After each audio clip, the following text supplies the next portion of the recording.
Blood hit the floor before anyone moved. Not a trickle. A pump. A full arterial spray that painted the trauma bay wall in streaks of dark red, while the room's most experienced resident stood frozen, with his hands out in front of him, like he'd forgotten what hands were for. The patient was a man in his 40s, chest cracked open from an industrial accident, and his heart was doing the work of a fire hose with no one to grab the line. Everyone was screaming. Everyone was backing up. Everyone except the white-haired nurse in the corner who had already crossed the room shoved the resident out of the way with one flat palm to his sternum and driven her bare hand into the man's chest cavity before the first scream finished echoing off the tiles. She didn't ask permission. She didn't announce herself. She just reached in and grabbed what was bleeding and held it. The room went absolutely silent.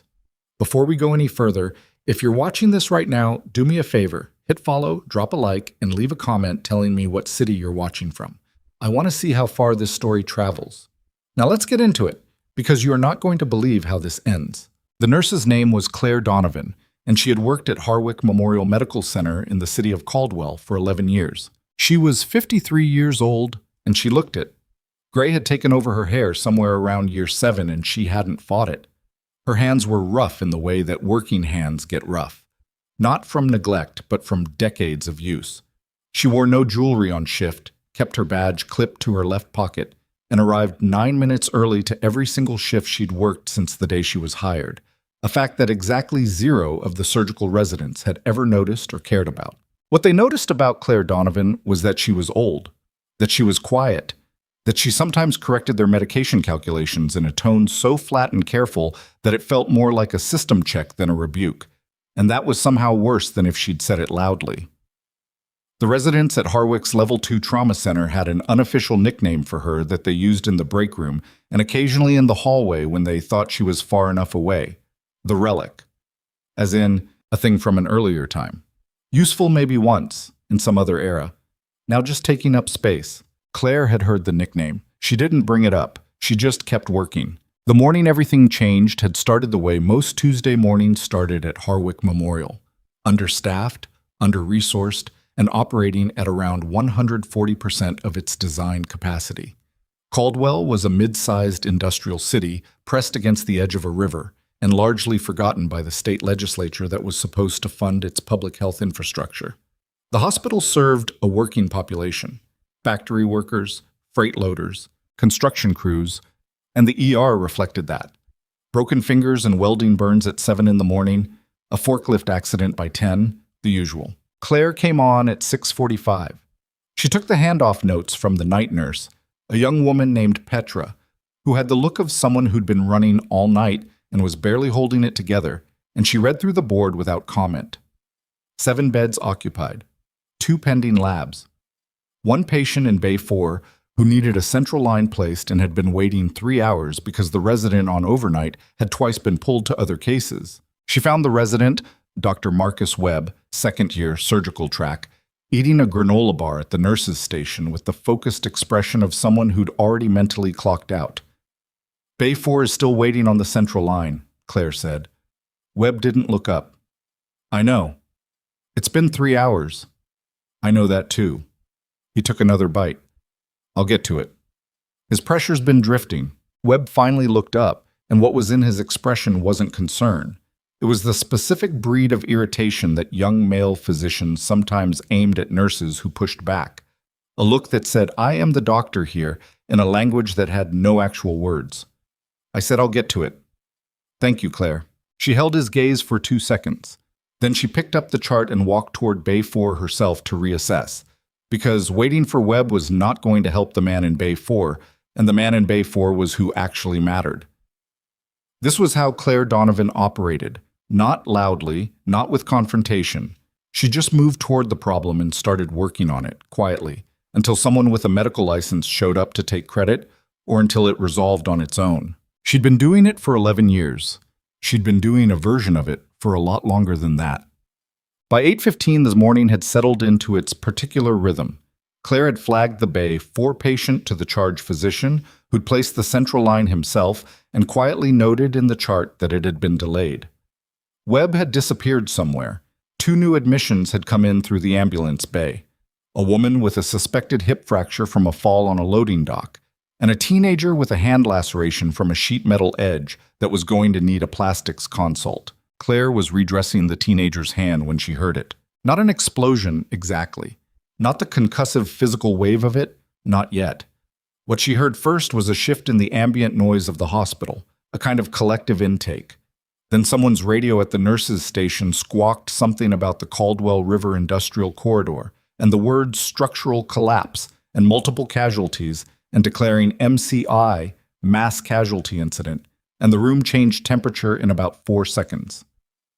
She was already pulling her gloves off. The charge nurse, a man named Ray Okonkwo, who'd been at Harwick almost as long as Claire and moved through chaos with the calm of someone who had learned to stop fighting it, appeared at the end of the hall. "All hands," he said. "We've got incoming. Explosion at the Halden plant. Working number is at least 9 criticals. Could be more." Claire was already moving toward the trauma bay. What happened in the next 40 minutes was the organized chaos that hospital workers train for and then spend years hoping they'll never actually face. The ER cleared out elective cases. Supply carts were repositioned. The 2 trauma bays were prepped and restocked, while a 3rd bay was stripped down and converted. The surgical attending on call, Dr. Renata Marsh, a thoracic surgeon in her late 40s who was one of the few people in the hospital who consistently treated Claire like a human being, arrived from the 3rd floor still pulling on her 2nd glove. "What do we know?" Marsh asked. "Chemical plant explosion," Claire told her. "Gas line rupture plus secondary ignition. First wave ETA, 4 minutes. Marsh nodded. "Staffing?" "Thin. Webb somewhere in the building. Calloway's scrubbing in upstairs on a scheduled case. I've got 2 nurses and a tech." Marsh looked at her. "Okay. Then we work with what we have." This was why Claire could tolerate Renata Marsh even on the worst days. The woman did not waste time pretending the situation was something other than what it was. The first ambulance pulled in at 8:53. The patient was a man named, according to his Halden ID badge, which was still clipped to what remained of his shirt, Dale Pruitt, 44, plant maintenance supervisor. Burns across 40% of his body surface area, probable blast lung, 2 broken ribs visible through the skin on his left side where something had punched clean through him. His pressure was 70 over nothing. He was not the worst one. The second ambulance came 90 seconds after the first, and that patient was a young man, late 20s, no ID visible, wearing a different kind of equipment, not plant worker gear. Tactical gear. Lightweight plate carrier, partially shredded. Load-bearing harness. The kind of boots that cost more than a month's rent and were specifically designed to not make noise. His pants had no civilian label. His helmet was gone, but there was a band around his wrist. Not a hospital band. Something else. A military-issue biometric unit. He was unconscious. His chest was wrong. Not the shape of it. The movement. The right side was rising when it should have been falling, falling when it should have been rising. Tension pneumothorax was Claire's first read. But the blood coming from beneath the plate carrier was too much, too fast, and too dark to be just a pneumo. "Bay 2, Marsh called, already moving. "Get me a thoracostomy kit and He's got paradoxical chest movement on the right," Claire said, cutting in, not rudely but with the flatness of someone reporting a fact. "And the bleeding's below the 8th rib. That's not the lung. That's a vessel." Marsh glanced at her. "Walk me through it." "Entry wounds here, petaik." Claire had already pulled the plate carrier up one-handed while keeping pressure on his chest with the other. She showed Marsh the wound site. Not a shrapnel wound exactly, more like a penetrating blunt force injury from a secondary projectile. Something had punched through below the armoring. It tracked up. "He's got a ruptured something in the mediastinum, descending aorta or one of the branches. If we chest tube without controlling the bleed, we're just draining him faster." Marsh stared at the wound for a single second. Then, "You're right. Prep for..." That was when Dr. Marcus Webb walked into the room. He'd apparently heard about the MCI and shown up for the show. He was 31 years old, 2nd-year surgical residency, and he had an expression Claire had seen on a specific category of young physician before. The expression of someone who'd calculated that a mass casualty event was an opportunity. He looked at the patient. He looked at Marsh. Then he looked at the nurses and techs and said, with the confidence of someone who had never once been wrong in his own estimation. "I've got this one. Marsh, go help with Bay 1. Bo? What? Marsh blinked. "Webb? I trained specifically in penetrating trauma. I've got it." There was a specific social physics to that kind of declaration in a trauma room. It was confident. It was male. It positioned itself as authoritative in a way that put the burden of contradiction on whoever pushed back. Marsh, who was technically his superior, but who also had a second critical patient screaming at her from Bay 1, hesitated for a fraction of a second. That fraction was enough for Webb to step in, take the patient's chart from the tech, and begin running his mouth about his plan, which was wrong. Claire could hear it was wrong before he'd finished the second sentence. He was going to tube the chest first. He'd fixated on the paradoxical breathing and missed what she'd shown Marsh about the mediastinal bleed. She stood at the patient's bedside and said simply, "The chest tube won't stop the hemorrhage." Webb didn't look at her. "Noted. The source is proximal to the pleural space. You'll decompress the lung, but he'll exsanguinate from the vessel injury." I said noted. "He has maybe 4 minutes of circulating volume left." Webb looked up then. There was a flush in his face that had nothing to do with exertion. "Claire, I understand you have opinions. I am the physician in this room. Back up and let me work." She took one step back.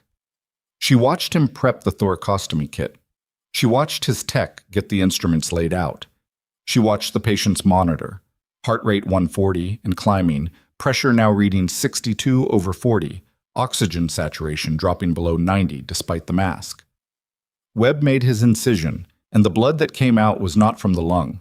It was the wrong color and the wrong speed, and it came in a surge that told everyone in the room with eyes and any relevant experience exactly what had happened. He'd nicked the bleeder. He'd gone in blind, and he'd hit the very vessel she'd told him was there, and now instead of a controlled situation, they had an actively hemorrhaging injury in a trauma bay with a second-year resident holding an instrument he no longer knew what to do with. Webb froze. Not hesitated. Froze. Hands out, instrument in the right one, blood pumping out of the patient's chest in rhythmic surges, and Webb standing there with his mouth slightly open and the color draining from his face in real time. The monitor shrieked. Claire was already moving. She didn't think about it. There was no internal debate, no calculation, no dramatic moment of decision. She had seen this exact physiological situation before, in conditions that made this trauma bay look like a relaxation spa, and her body knew what to do before her brain had finished the sentence. She stepped past Webb, physically moved him with her left forearm, reached into the incision he'd made, pushed 2 fingers down along the path of least resistance, found the vessel, and pinched. The bleeding stopped. Not slowed. Stopped. The monitor's alarm pitch changed. The pulse ox started climbing. Reoconquo, who had appeared in the doorway, said nothing for a moment, then turned and said something quiet to the tech beside him. Claire stood at the bedside with her right hand inside a man's chest, holding a ruptured branch of his descending aorta between her thumb and forefinger, and she said to Webb in a voice so flat it could have been used as a level, "Get Marsh. Tell her she needs to come in here and complete this repair. Don't editorialize, just tell her." Webb didn't move. "Webb." Her eyes found his. "He has maybe 90 seconds before the tissue around my fingers becomes non-viable. Get Marsh now." He left. Renata Marsh came in, assessed the situation in about 4 seconds, and did not say a word about any of it. She called for a vascular clamp, got Claire's fingers replaced by proper instrumentation, and spent the next 22 minutes completing a repair that the surgical textbooks would have described as technically demanding, and that Marsh executed with the focused efficiency of someone who had done this specific thing before. The patient survived. His pressure climbed back to 95/60. His oxygen saturation reached 94. He was moved to the OR for a formal repair and closure, and the team that received him was told, accurately, that the hemorrhage had been controlled in the ER pending transport. The report did not say who had controlled it. Claire didn't expect it to. She cleaned her hands, changed her gloves, and went back to work on the other incoming patients from the Halden explosion, of which there were now 6 more in the queue. She didn't talk about what had happened. She didn't look for acknowledgement. She moved to the next problem, and the next one after that. What she didn't know, because she'd been working and not watching the room's social dynamics, was that Marcus Webb had been watching her, and that the expression on his face had moved through frozen and past ashamed and arrived somewhere that looked a lot like calculation. The administration office at Harwick Memorial Medical Center was on the 4th floor, and it had carpet, which was the most visible difference between it and every other part of the hospital. The director of operations was a man named Garrison Holt, who had an MBA from a school in the Mid-Atlantic and a management philosophy that he described as outcome-oriented, and that the nursing staff described, less charitably, as "don't embarrass us."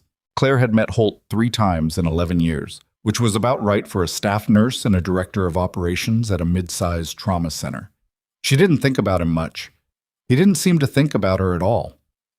At 2:17 in the afternoon, 6 hours after the Halden explosion, and approximately 5 hours after she'd had her hand inside a stranger's chest, Claire was called to Holt's office. She went, because when the director of operations calls you to his office, you go.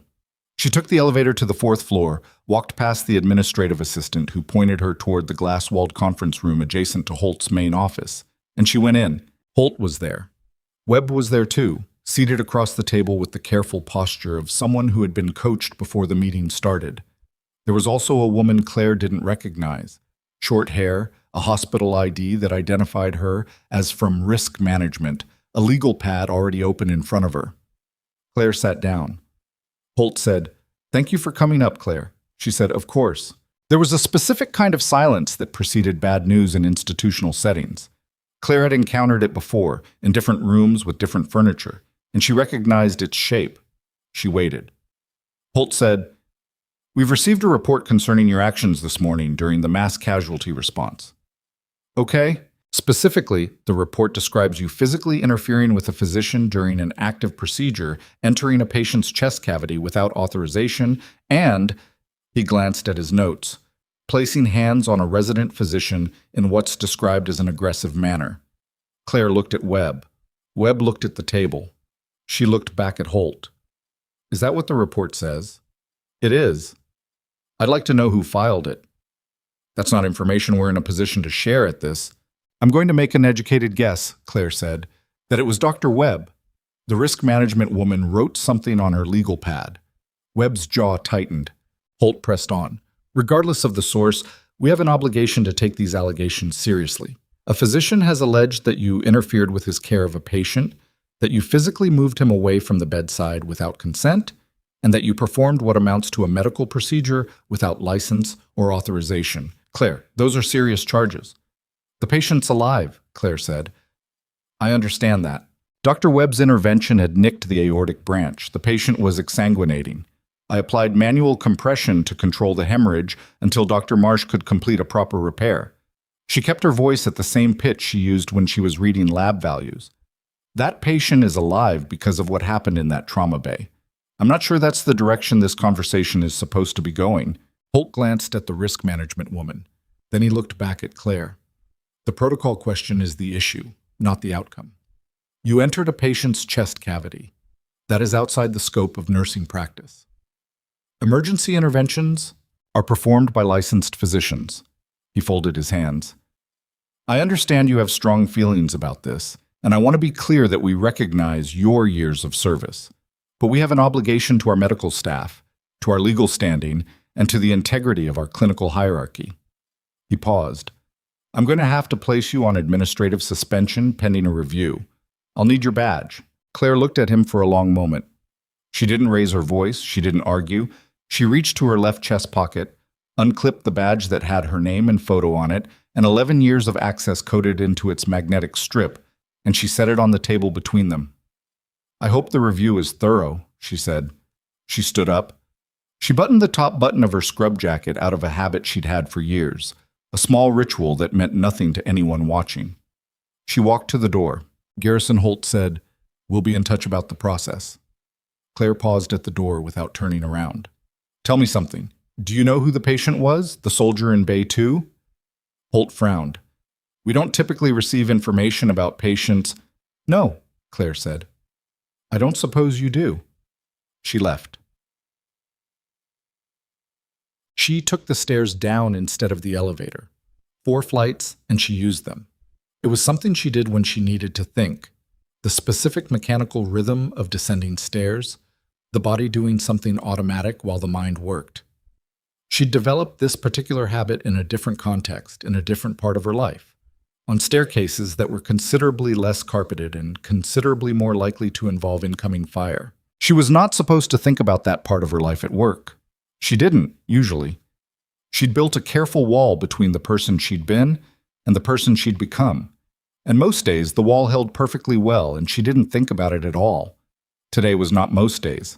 She came out through the stairwell door onto the main floor. The ER was still humming. The Halden response had settled into a secondary wave of less critical patients, families of the injured, paperwork, and overflow. Ray Okonkwo was at the nurse's station, and he saw her face and the lack of badge on her chest in the same glance, and his expression closed down into something quiet and careful. "Administrative suspension," she told him before he could ask. Ray was quiet for a moment, then he said, "That's garbage." "It's process," she said. "It's garbage dressed as process." He leaned against the counter. Webb filed a report. "I know. You should know that half the floor saw what you did in Bay 2. Petra was in the room. The tech, Darius, was in the room." He paused. "What you did saved that man's life. I know that too. So fight it." Claire picked up her personal bag from the locker behind the station. She'd left it there this morning, same as every morning, because it was closer to the floor than the break room lockers, and she liked being efficient. She slung it over her shoulder. "Fighting things takes energy," she said, "and I'm not sure it's the right fight." "What does that mean?" She didn't answer right away. She looked out at the ER floor, at the beds, the monitors, the rolling supply carts, the particular geometry of a trauma center that had been her daily geography for 11 years. She had spent most of her adult life in rooms like this one, or in far worse versions of rooms like this one, doing the same thing she'd done today. Reaching into the situation and grabbing what was bleeding and holding it until someone with the right credentials could fix it properly. It had been her job once. It had been her calling. It had been the entire shape of her life for 14 years before she'd become a nurse. Nobody here knew that.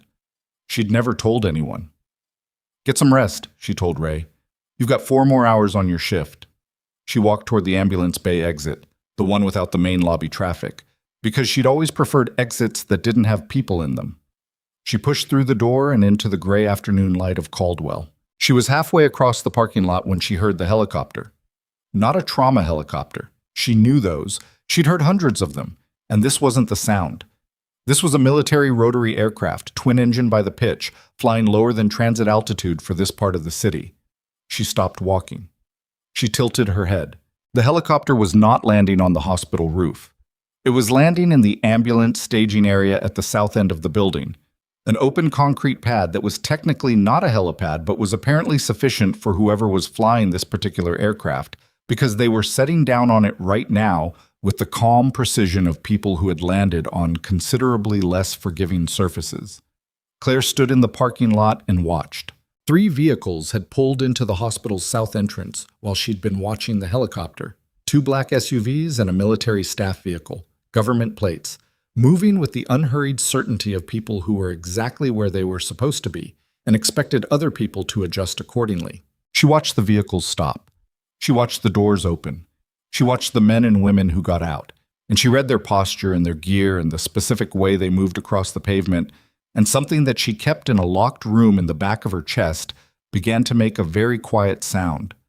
She knew that kind of movement. She had made that kind of movement. She watched the senior officer, a man with the build of someone who had spent 30 years refusing to stop being physically capable, pause at the hospital entrance and speak to someone on his radio. Then he turned his head, and for a moment, across 150 feet of hospital parking lot, he looked directly at her. She didn't move.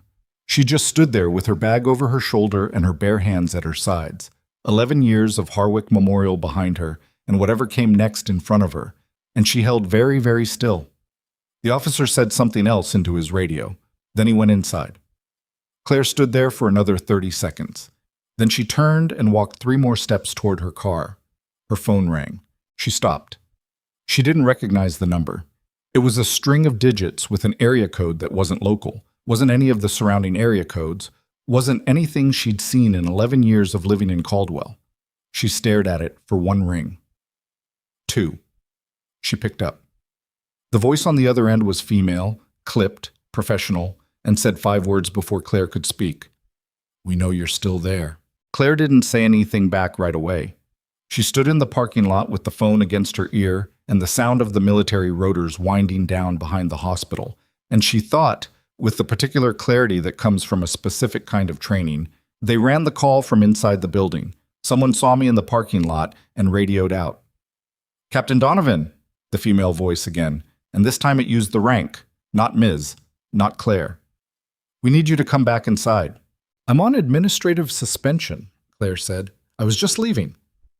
"Yes, we're aware of that situation." A brief pause. Not uncertain, more like someone choosing a lane on a highway. "General Swick is asking for you specifically. He'd prefer not to have this conversation in a parking lot." The name landed somewhere in Claire's chest and didn't immediately resolve into meaning. Swick. She turned it over. She hadn't heard that name in 9 years. She'd known a Swick once. Colonel then, not general, running a joint operations command out of a forward operating base in a country whose name she didn't say out loud in her current life. Small man physically. Enormous in every way that mattered operationally. She had worked 3 overlapping rotations under his command, and she had respected him in the particular way you respected someone who was trying to keep people alive in conditions that consistently argued against it. If he was now a general, and if he was here, then the man in Bay 2 was not a random soldier. "I'll come in the south entrance," she said. "Thank you." The line went dead. She stood there for a moment with the phone in her hand, and then she put it in her bag and turned around and walked back toward the building she'd just been dismissed from. And she was careful to walk at exactly the same pace she'd been walking when she left, because some habits were just built in and couldn't be helped. The south corridor was quieter than the main ER. It was a service corridor mostly. Supply deliveries, linen carts, the kind of hospital geography that staff used and visitors never saw. 2 of the men from the SUVs were stationed at the corridor junction without being obvious about it. They weren't in tactical gear.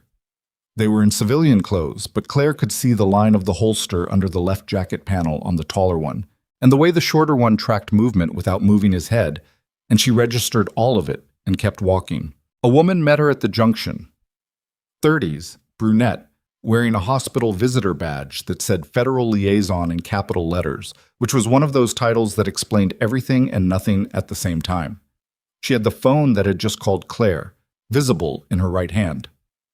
"Agent Reyes," the woman said, not offering her hand because her hands were occupied. "Thanks for coming back." "Where's Swick?" "Conference room B, 3rd floor." She fell into step beside Claire. "For what it's worth, we weren't expecting to involve you today. We didn't know you were here until about 2 hours ago." "How'd you find out?" Reyes looked at her sideways. "The patient. When he came in, his biometric unit transmitted to the monitoring system we have on all deployed assets. It flagged his location and his status simultaneously. We were already mobilizing when the transmission included a secondary notation from one of the nurses in the trauma bay. A notation that said the hemorrhage had been manually controlled by nursing staff using direct compression. That's not standard notation. "No," Reyes agreed. "It's not.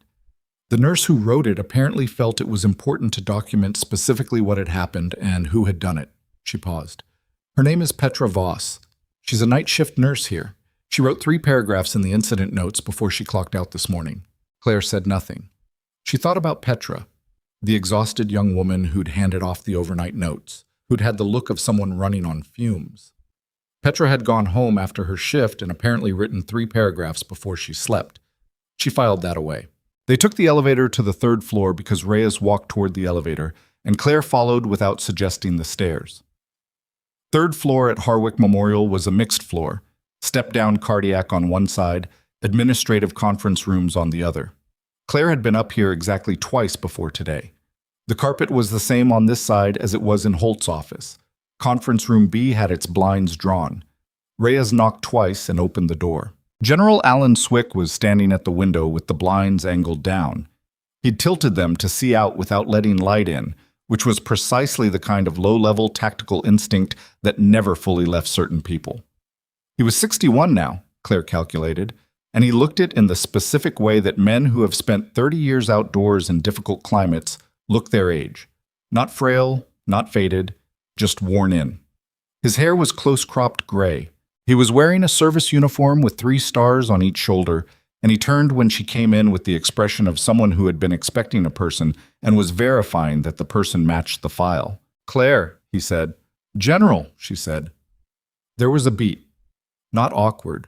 More like two people who have a shared context, allowing a moment for the context to settle into the room. "Sit down," he said. She sat. He sat across from her. Reyes took a position near the door. There were 2 other people in the room. A man in uniform who was taking notes and a civilian in a gray jacket who had the specific stillness of someone who did not want to be noticed and was professionally good at it. Swick said, "Tell me what happened in that trauma bay." So she told him. She gave it to him straight, the way she'd learned to brief. Events in sequence, observations stated as observations, and interpretations flagged as interpretations. No editorializing, no emotional padding.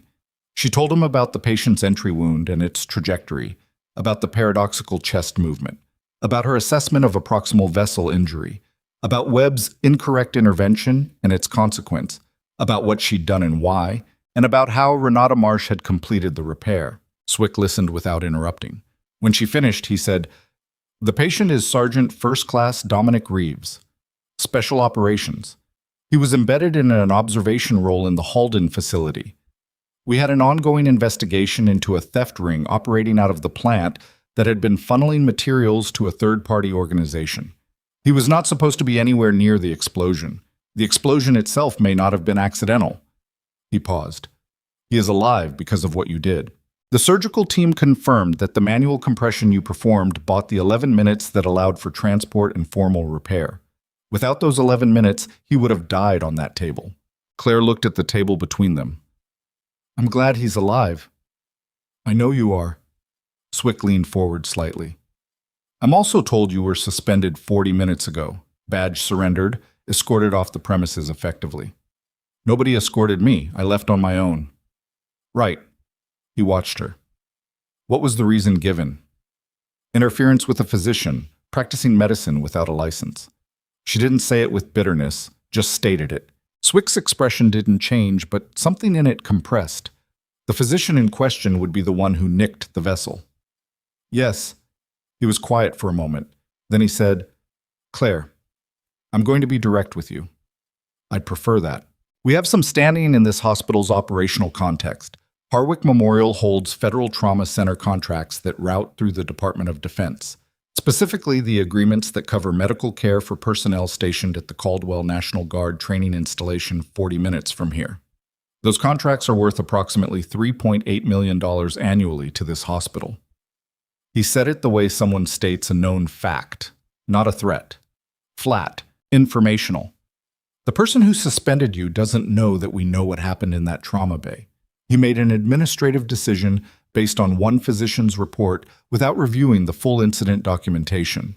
Petition needs to be filed," said the man in the gray jacket, and Claire understood then that he was the legal side of this conversation. "There'll be a process," Claire said. "Yes," Swick agreed. "There will, and we'll participate in it." He looked at her steadily. "But I need to ask you something first, and I need you to answer it honestly." "Okay.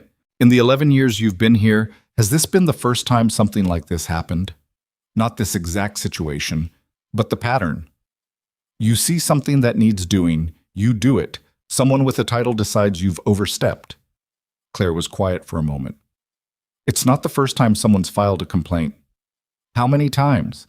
3, all dismissed during review." "Who filed them?" "Residents, different residents." Swick sat back. He looked at the ceiling briefly, which was the closest she'd ever seen him come to an expression of exasperation. "Okay," he said. "Here's what's going to happen in the next hour.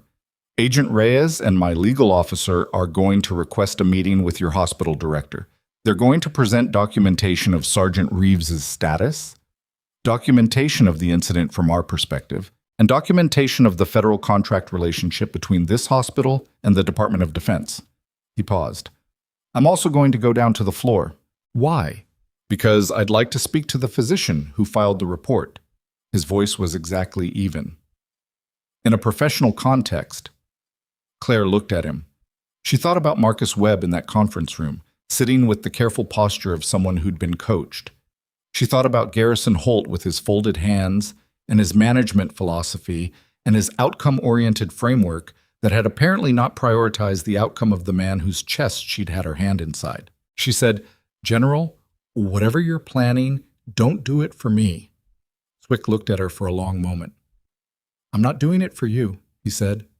"I'm doing it because Dominic Reeves has a wife and a 7-year-old daughter, and he's going to walk out of this hospital in 10 days, and that is directly attributable to what you did in that trauma bay, and I will not have the person who made that possible treated as though she committed a crime." He stood. "That's not sentiment. That's accuracy." He picked up his hat from the table. He looked at Reyes. "Set up the meeting with Holt. 20 minutes. Then he looked back at Claire. "You still have your hospital ID, your personal one with your employment records on it? In my bag. Don't go anywhere." He left the room. Reyes followed.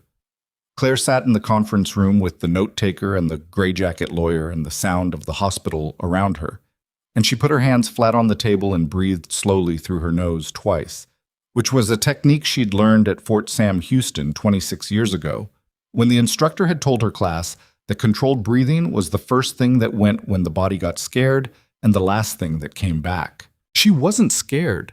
She was something more complicated than scared, a feeling with too many components to name cleanly, which was probably just what it felt like to have 11 years of careful, quiet life suddenly made visible against your wishes. The meeting with Garrison Holt, she was told afterward, lasted 14 minutes. She wasn't in the room. She sat in the corridor outside on a chair that someone had brought from somewhere, and she watched the hospital function around her. Nurses moving between rooms, a transporter pushing a patient toward imaging, an aide with a food cart navigating a corner with practiced efficiency. She had done all of those things herself at various points. She had pushed that cart. She had navigated that corner. She had 11 years of muscle memory in this building, and right now she was sitting outside a conference room while other people decided what to do with her. She was aware that she should probably feel more upset about that than she did. What she actually felt was a specific kind of tiredness, not the physical tiredness of the shift, which was present but manageable, but the tiredness of having been a particular kind of person in a particular kind of place for a very long time. The tiredness of having been useful and quiet and careful, and having had that used against her repeatedly. The gray jacket lawyer came out at the 12-minute mark, nodded at her once, and went back in. At the 14-minute mark, Reyes came out, and her expression was the neutral expression of someone who had accomplished what she'd come to accomplish. "Holt wants to speak with you," Reyes said. Claire stood up. She smoothed the front of her scrub jacket, that small, automatic gesture. She went in. Holt was still at the head of the table, but the geography of the room was different now. The risk management woman was gone. Webb was not there. Swick was standing to the side in the specific way of someone who has made a point and is now allowing the point to breathe.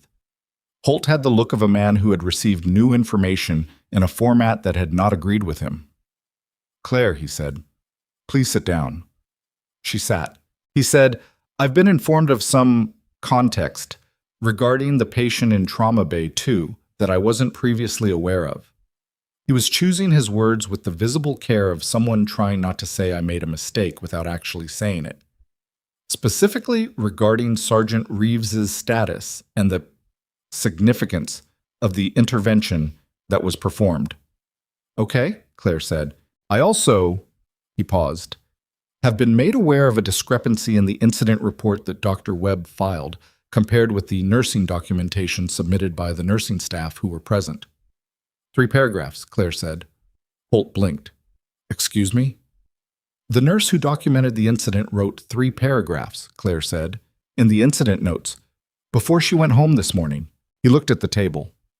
"Yes, the documentation is detailed, and it conflicts materially with what Dr. Webb reported." He cleared his throat. "I've also been made aware that we have security footage of the trauma bay for the relevant time period." Claire said nothing. "I want to be straightforward with you," Holt said. which was the second time in one day that a man in this hospital had said those words to her as a preamble to something they should have led with the first time. The suspension is being lifted, effective immediately. Your badge will be returned. We will be conducting a formal review of the incident report filed by Dr. Webb, and pending that review, another pause. He has been removed from clinical duty. Claire looked at him. Removed. Temporarily. Pending the review. She looked at Swick. Swick's face said nothing at all. She looked back at Holt. What does the review timeline look like? That will be determined by the review committee, which, he shifted in his seat, will include an independent member given the nature of the federal contract relationship. So there it was. The $3.8 million had walked into the room in uniform, and the carpet had felt it. She thought about saying more. She thought about asking about the 3 previous complaints, the ones that had been dismissed, the ones that had created the particular institutional atmosphere in which Marcus Webb had felt comfortable filing a 4th one with the confidence of someone who expected it to work.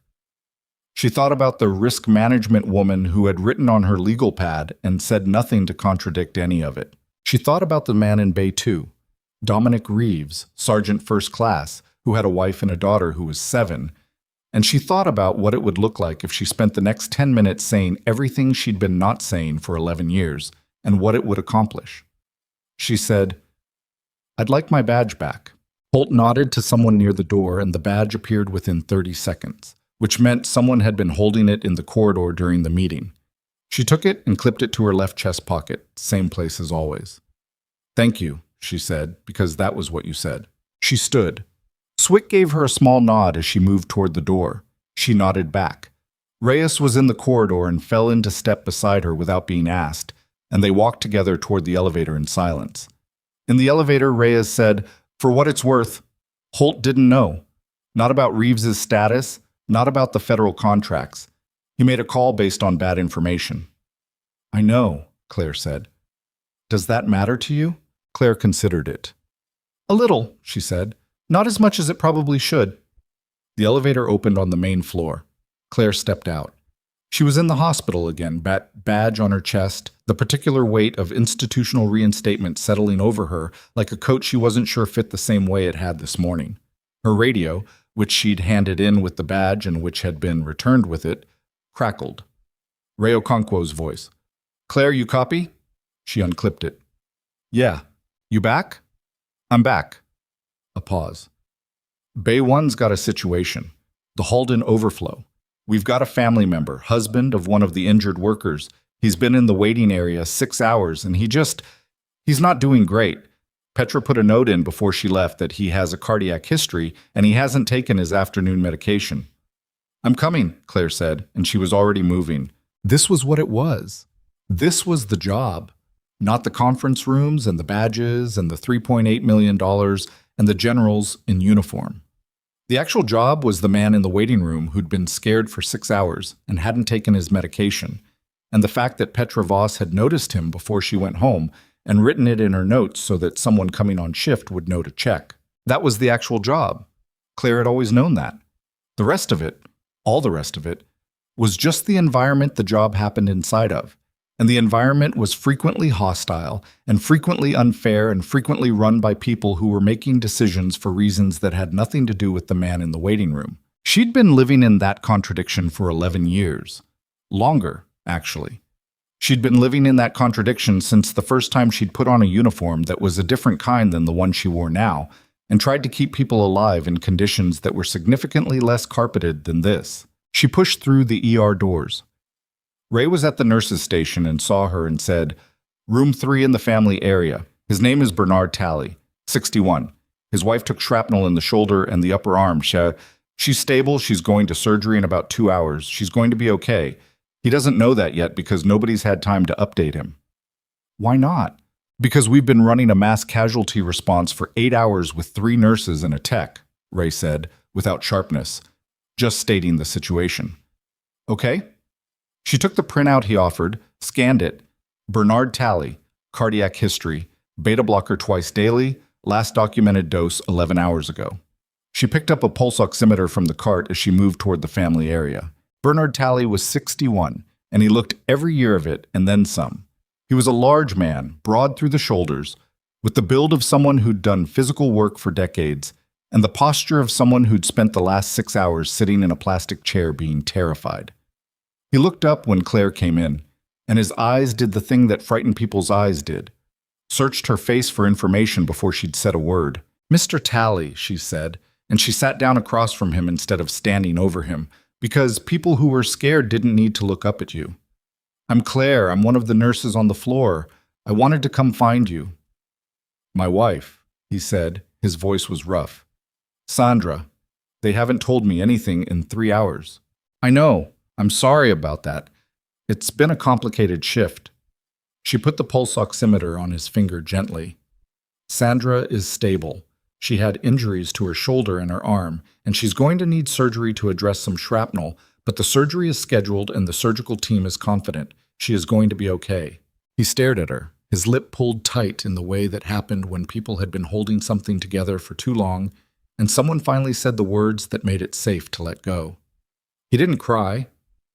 He was the kind of man who probably hadn't cried in front of another person in 20 years. But his shoulders dropped about 2 inches, and he exhaled a breath that must have been sitting in his chest since the first news report about the Halden explosion had hit his phone. "She's going to be okay," he repeated. "Yes. The surgery is routine for this type of injury. She'll be in recovery by evening, and you'll be able to see her after that." Claire glanced at the oximeter reading, 91, which was low enough to pay attention to. "Mr. Talley, your file says you take a heart medication twice a day. Have you taken your afternoon dose?" He frowned. No, I didn't have it with me. I ran out of the house when I heard." "Is the medication in your car?"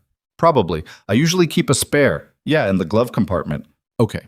I'm going to get someone to walk with you to your car in a few minutes, just to be careful, and we'll get that dose into you." She kept her voice at the same pitch she'd used all day. Low, no drama. "Your oxygen is a little low right now, which is probably from sitting in one position for 6 hours under stress. We're going to get you a little supplemental oxygen and something to eat, and then we'll get you that medication. And by the time Sandra is out of surgery, you're going to be in better shape to be there for her." Bernard Talley looked at her with the exhausted gratitude of someone who had been in a waiting room for the worst 6 hours of his recent life and had been largely invisible to the institutional machinery around him. "Thank you," he said. "Thank you. Nobody's come to talk to me since this morning." "I know," she said. "I'm sorry about that. You shouldn't have had to wait this long." She meant it. She meant it in the specific, concrete way that she always meant things.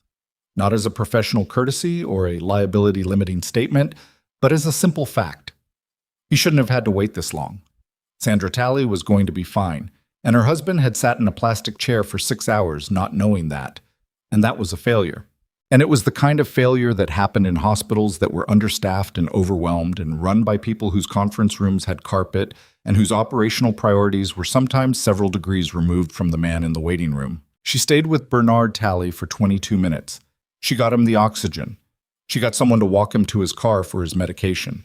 She updated him on his wife's surgical timeline and told him which nurse to ask for when Sandra came out of recovery. She made sure he had something to eat from the Floors family pantry, which was mostly crackers and apple juice, but was something. Then she went back to the floor, because there was still 4 hours left in her shift, and the Halden overflow wasn't going to manage itself. Posts. At 6:40 in the evening, Renata Marsh found Claire in the medication room. Marsh closed the door behind her, which in the medication room was a meaningful gesture.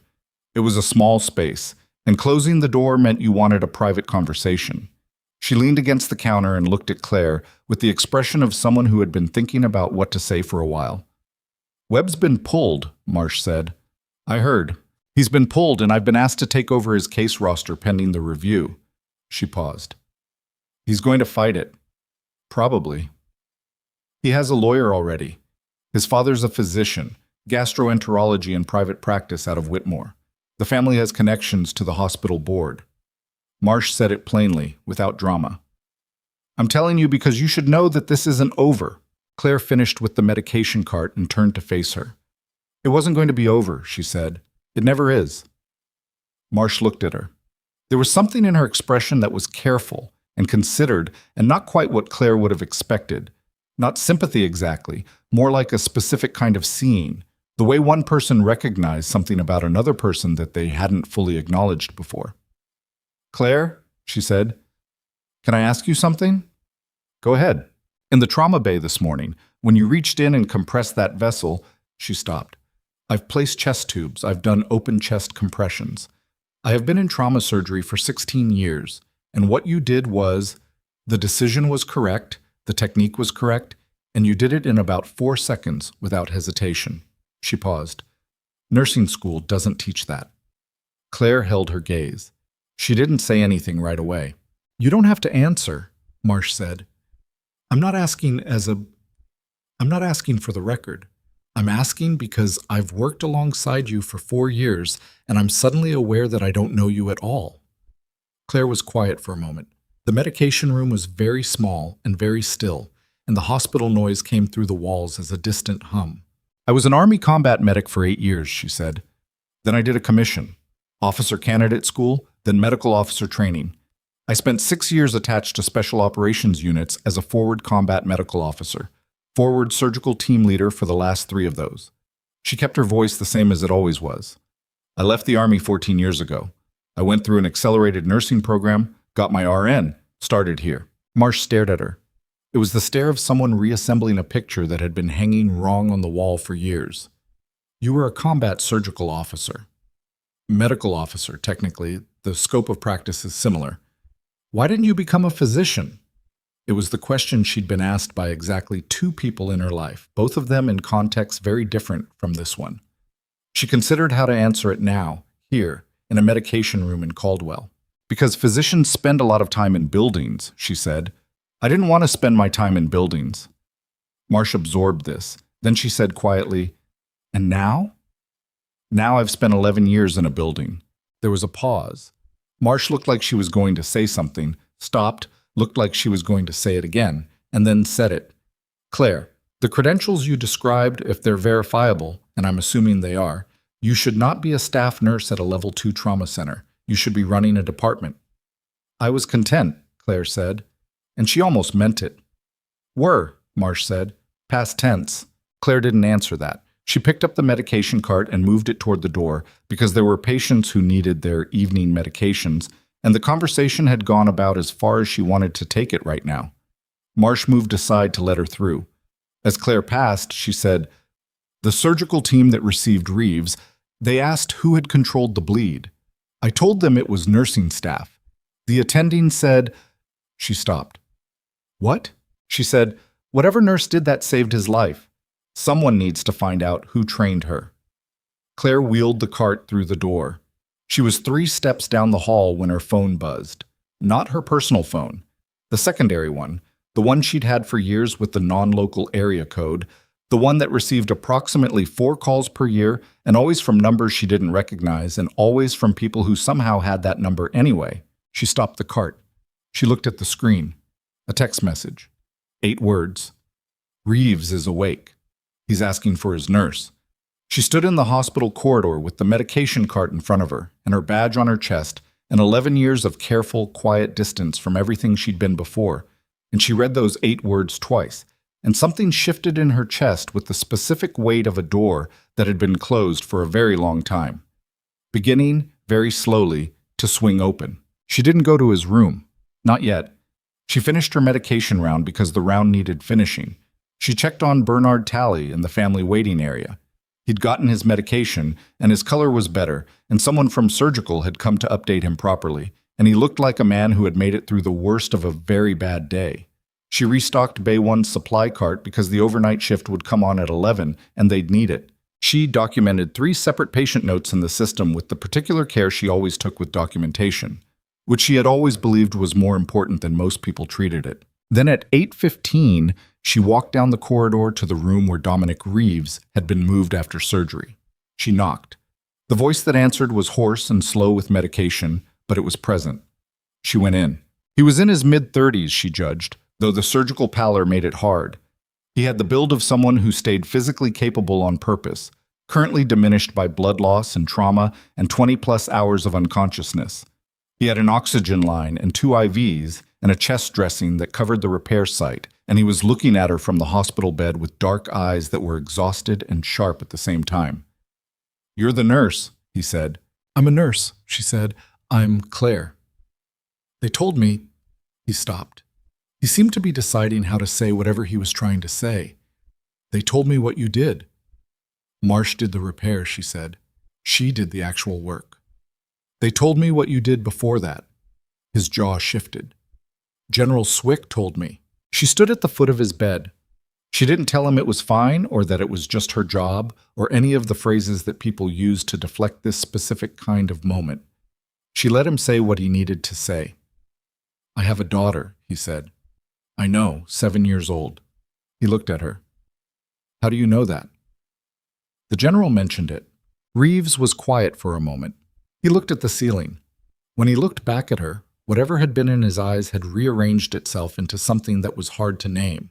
Not sentimentality, something more structural than that. Something like recognition. Like one person who has been in very difficult places seeing something in another person who has also been in very difficult places. "Thank you," he said. "You're welcome," she said. And she meant that simply and completely, with no deflection at all. She stayed for 4 minutes. She checked his IV lines, reviewed the nursing notes on his chart, noted that his urine output was adequate and his pain was being managed and his vitals were stable. She asked him 2 clinical questions and he answered them, and she documented the answers. She was at the door when he said, "Claire." She turned. "Swick said you've been here 11 years, Reeves said.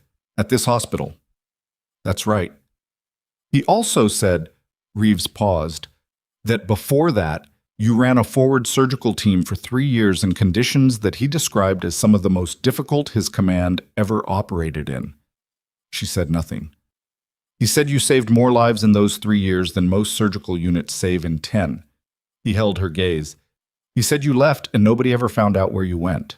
The corridor light came through the door around her, and the hospital hummed with its late evening sound, and she stood in the doorway of the room of a man she'd held together with her bare hand, and she thought about what it meant to be a person who had been one thing for a long time, and then became something else, and spent 11 years hoping the 2 things would stay separate.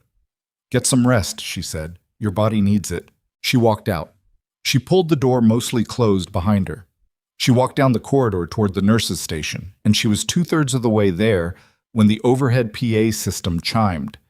The specific tone that preceded an announcement, not a medical emergency tone, the administrative one.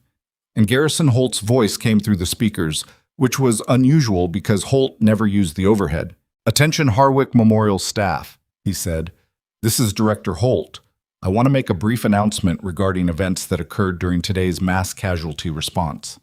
At approximately 9:15 this morning, a member of our nursing staff performed an emergency intervention in Trauma Bay, 2 that directly preserved the life of a critically injured patient.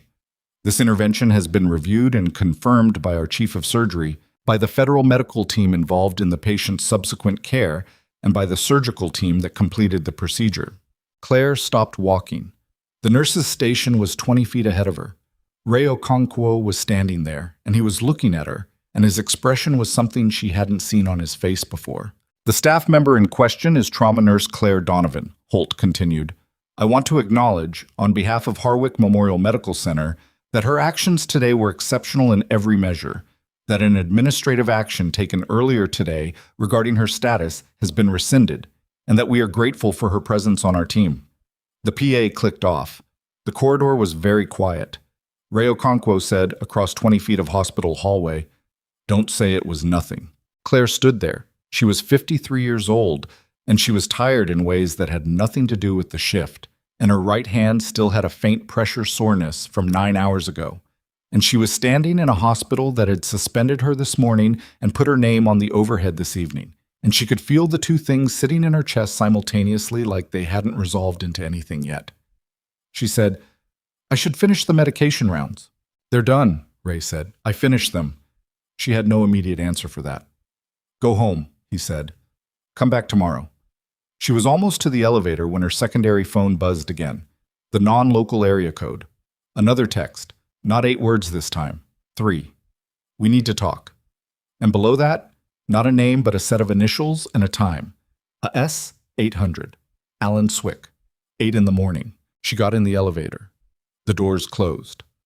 She rode down to the parking level in the particular silence of an elevator at end of shift, and she stood in it with her badge on her chest and her phone in her hand, and she thought about 11 years, and about 14 years before that, and about a door that had been closed and was now, apparently, open. The elevator opened in the parking garage.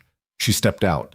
Her car was where she'd left it, and she walked toward it, and she was 20 feet away when she became aware, in the specific, automatic way of someone trained to be aware of these things, that she was not alone in the garage. The man leaning against the support pillar near her car was not military. He was not one of Swick's people. She'd had 5 hours to catalog Swick's people, and this was not one of them. He was wearing civilian clothes, late 40s, with the specific kind of unhurried posture that was either genuine ease or a very practiced imitation of it. He was holding a white envelope. He said, "Ms. Donovan, I'm sorry to catch you like this. My name is Paul Garrett. I represent Dr. Webb's family." He held out the envelope. "I was hoping we could talk about the review that's been initiated." Claire looked at the envelope. She looked at him. She thought about the conversation with Marsh, about Webb's father, the gastroenterologist, about the hospital board connections. She thought about how fast 11 years of institutional life could rearrange itself, and how the pieces didn't always land where they were supposed to. "I don't have anything to say to Dr. Webb's representation," she said. "I think you might once you hear—" "No," she said, and kept walking. "Good night." She was at her car. She was getting in. She was putting her key in the ignition. The man called after her. "The security footage, Ms. Donovan. We've identified a problem with the timestamp metadata. The review committee is going to have questions about the chain of custody." She stopped with the key in the ignition and her hands on the wheel. She turned and looked back at him through the window. He was standing there with the envelope still held out and the expression of a man who had just played a card and was watching to see what it did. The security footage. The footage that showed what had actually happened in Bay 2. The footage that, according to Holt, contradicted the report that Webb had filed. And now someone was standing in the parking garage telling her there was a problem with the timestamp metadata. She held his gaze for 3 seconds. Then she took her phone out of her pocket and she sent a text to the non-local area code. 2 words, no punctuation. "Call me." Her phone rang in 11 seconds. Reyes picked up on the first ring. Claire said, "There's a man in the parking garage. He says he represents Webb's family. He's telling me the security footage has a timestamp problem." A 2-second pause, not surprised. Processing. "What's his name?" "Paul Garrett. Says he's family representation." "Stay in your car. Don't engage." She heard Reyes move. Footsteps. A door. "Can you still see him?" Claire checked her mirror. Garrett was still standing by the support pillar, the envelope at his side now. He wasn't approaching. He was waiting, which was its own kind of pressure. "Yes?" "Is he alone?" She scanned the garage. One other car running at the far end. Engine on. No movement visible through the glass. Could be nothing. Could be someone waiting for Garrett to finish his conversation. "Probably not," she said. "Okay. Sit tight." Another sound. Reyes saying something to someone in a different register. Clipped. The shorthand of people who work in units. Then back to Claire. "We're going to look into the footage question. Where's the recording system?" "Hospital IT manages it. Server room is in the basement, adjacent to radiology. The footage goes to a third-party archival system at midnight. I don't know the vendor." "You know the hospital's IT infrastructure?" "I've been here 11 years, Claire said. I know where everything is." Another brief pause. "All right, I need 20 minutes. Can you stay in the garage?" "I'd rather not." "I understand that, but if you leave, he follows, and I'd rather have you where we can see you." A beat. "You're not in danger, Claire. He's a lawyer working a civil strategy. This is about the footage. If they've actually tampered with the metadata, then we deal with it. 20 minutes. Claire looked at Garrett. He was checking his phone now, the white envelope tucked under one arm. He had the unhurried quality of someone who charged by the hour and didn't mind waiting because waiting was billable. 20 minutes, she said, and ended the call. She sat in the car. The garage had the specific smell of parking structures, concrete and exhaust, and something faintly chemical. And the fluorescent lighting overhead had one fixture buzzing at a frequency that made the left side of her jaw ache. She'd been on shift for 14 hours. Her lower back had the particular stiffness of too many hours on hard floors, and she was hungry in the distant background way of someone who had eaten a granola bar at 11 and not much else. She thought about the timestamp metadata. She thought about what it would mean if the footage was compromised, not just procedurally, but structurally. The footage was the physical record of what had happened in Bay 2. It was the thing that made Petra's 3 paragraphs legible, that turned her documentation from one nurse's account into verifiable fact. Without clean footage, the review became a he said/she said between a second-year resident from a connected family and a 53-year-old nurse who'd just been suspended and reinstated in the same afternoon. She knew how those reviews went. At the 11-minute mark, a door at the far end of the garage opened, and 2 of Swick's people came through it. Not rushing, walking at the pace of people who were exactly where they wanted to be. They moved toward Garrett with the specific geometry of a conversation that was about to happen, whether Garrett wanted it or not. She watched him register them, watched his posture shift, watched him put the phone in his jacket pocket. She couldn't hear what was said. It was brief. At the end of it, Garrett looked across the garage at her car, then looked back at the 2 people in front of him, and then he walked to the elevator and got in. The door closed. One of Swick's people came to her window. She rolled it down. The man was somewhere in his 40s, face weathered and unremarkable, the kind of face that was designed by genetics or training or both to not be remembered. "Agent Reyes says to come back upstairs," he said. "She said 20 minutes. Situation changed. He wasn't rude about it, just informational. They found the IT guy. Listen, the IT department at Harwick Memorial was staffed after hours by a rotating on-call team, and the person on call tonight was a man named Kevin Brash, 27, who had the look of someone who had been pulled out of the server room and into a conversation he had not anticipated and was now visibly unsure how to manage.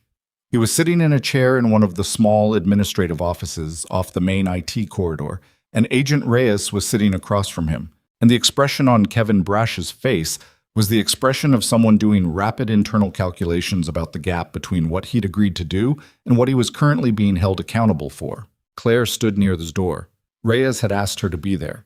Sometimes a familiar face helps people decide to talk, which was a strange thing to say about someone who barely knew Kevin Brash, but Claire understood the actual meaning. Sometimes an audience makes people honest. Reyes said, "Tell me again what you told me 5 minutes ago." Brash looked at his hands. He was a thin man, knobby at the wrists, with the particular pallor of someone who spent most of his working hours in server rooms. "Someone sent me a request," he said. "Came through the internal system, administrator level, so I thought it was from the operations director's office.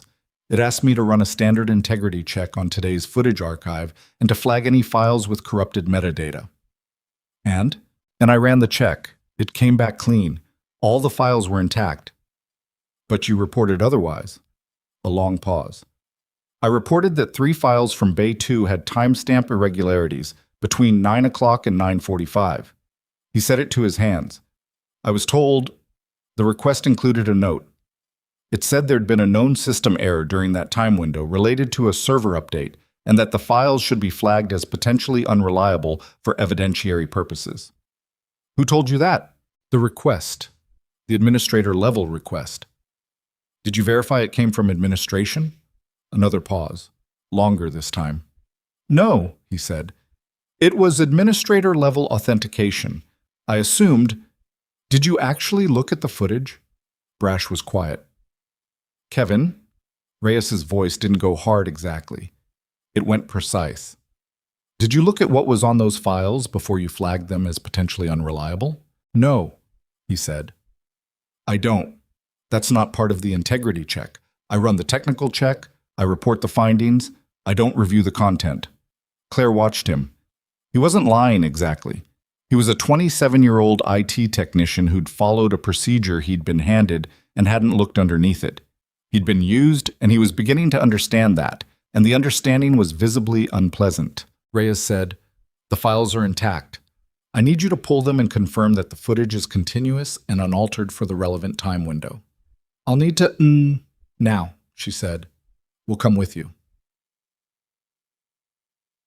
The server room was cold, the way server rooms always were, and it smelled of cooled electronics and the particular antiseptic they used on the floor. Kevin Brash moved through the system with the speed of someone who knew the architecture and was also motivated by the desire to demonstrate competence in a moment when his competence had been called into question. He pulled the footage files in under 4 minutes. The footage was there. All of it. Uncut, unaltered, time-stamped correctly by the backup system that ran independently of the primary metadata tags. 22 minutes of Bay 2, starting from the moment the second Halden ambulance arrived and ending when the transport team moved Reeves to the OR. Reyes stood in the server room and watched it. Claire stood beside her and watched it too. It was strange to watch yourself in footage. She'd seen herself on security video before, years ago, in contexts that were considerably less clinical than this, and she'd never fully gotten used to the experience of observing her own actions from outside. The person on the screen was a white-haired nurse who moved with the economy of motion that looked almost casual until you watched what her hands were doing, and then it looked like something else entirely. You could see everything. You could see Webb's initial incision. You could see the surge of blood that followed. You could see Webb's hands stop moving. You could see Claire step forward, not dramatically, just forward, one movement that rearranged the geography of the room, and then the next 40 seconds in which what had been a hemorrhage became a controlled pause, a held moment, a hand that stopped the clock long enough for Marsh to arrive and do the rest. Reyes said nothing for a long time after the footage ended. Then she said to Brash, "I need a certified copy of these files with the backup timestamp metadata intact, full chain of custody documentation."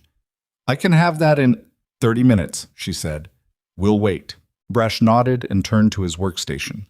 Claire moved toward the door of the server room because the cold was beginning to get into her back in the particular way that happened when she'd been on her feet for too long, and the wall near the door was slightly warmer than the center of the room.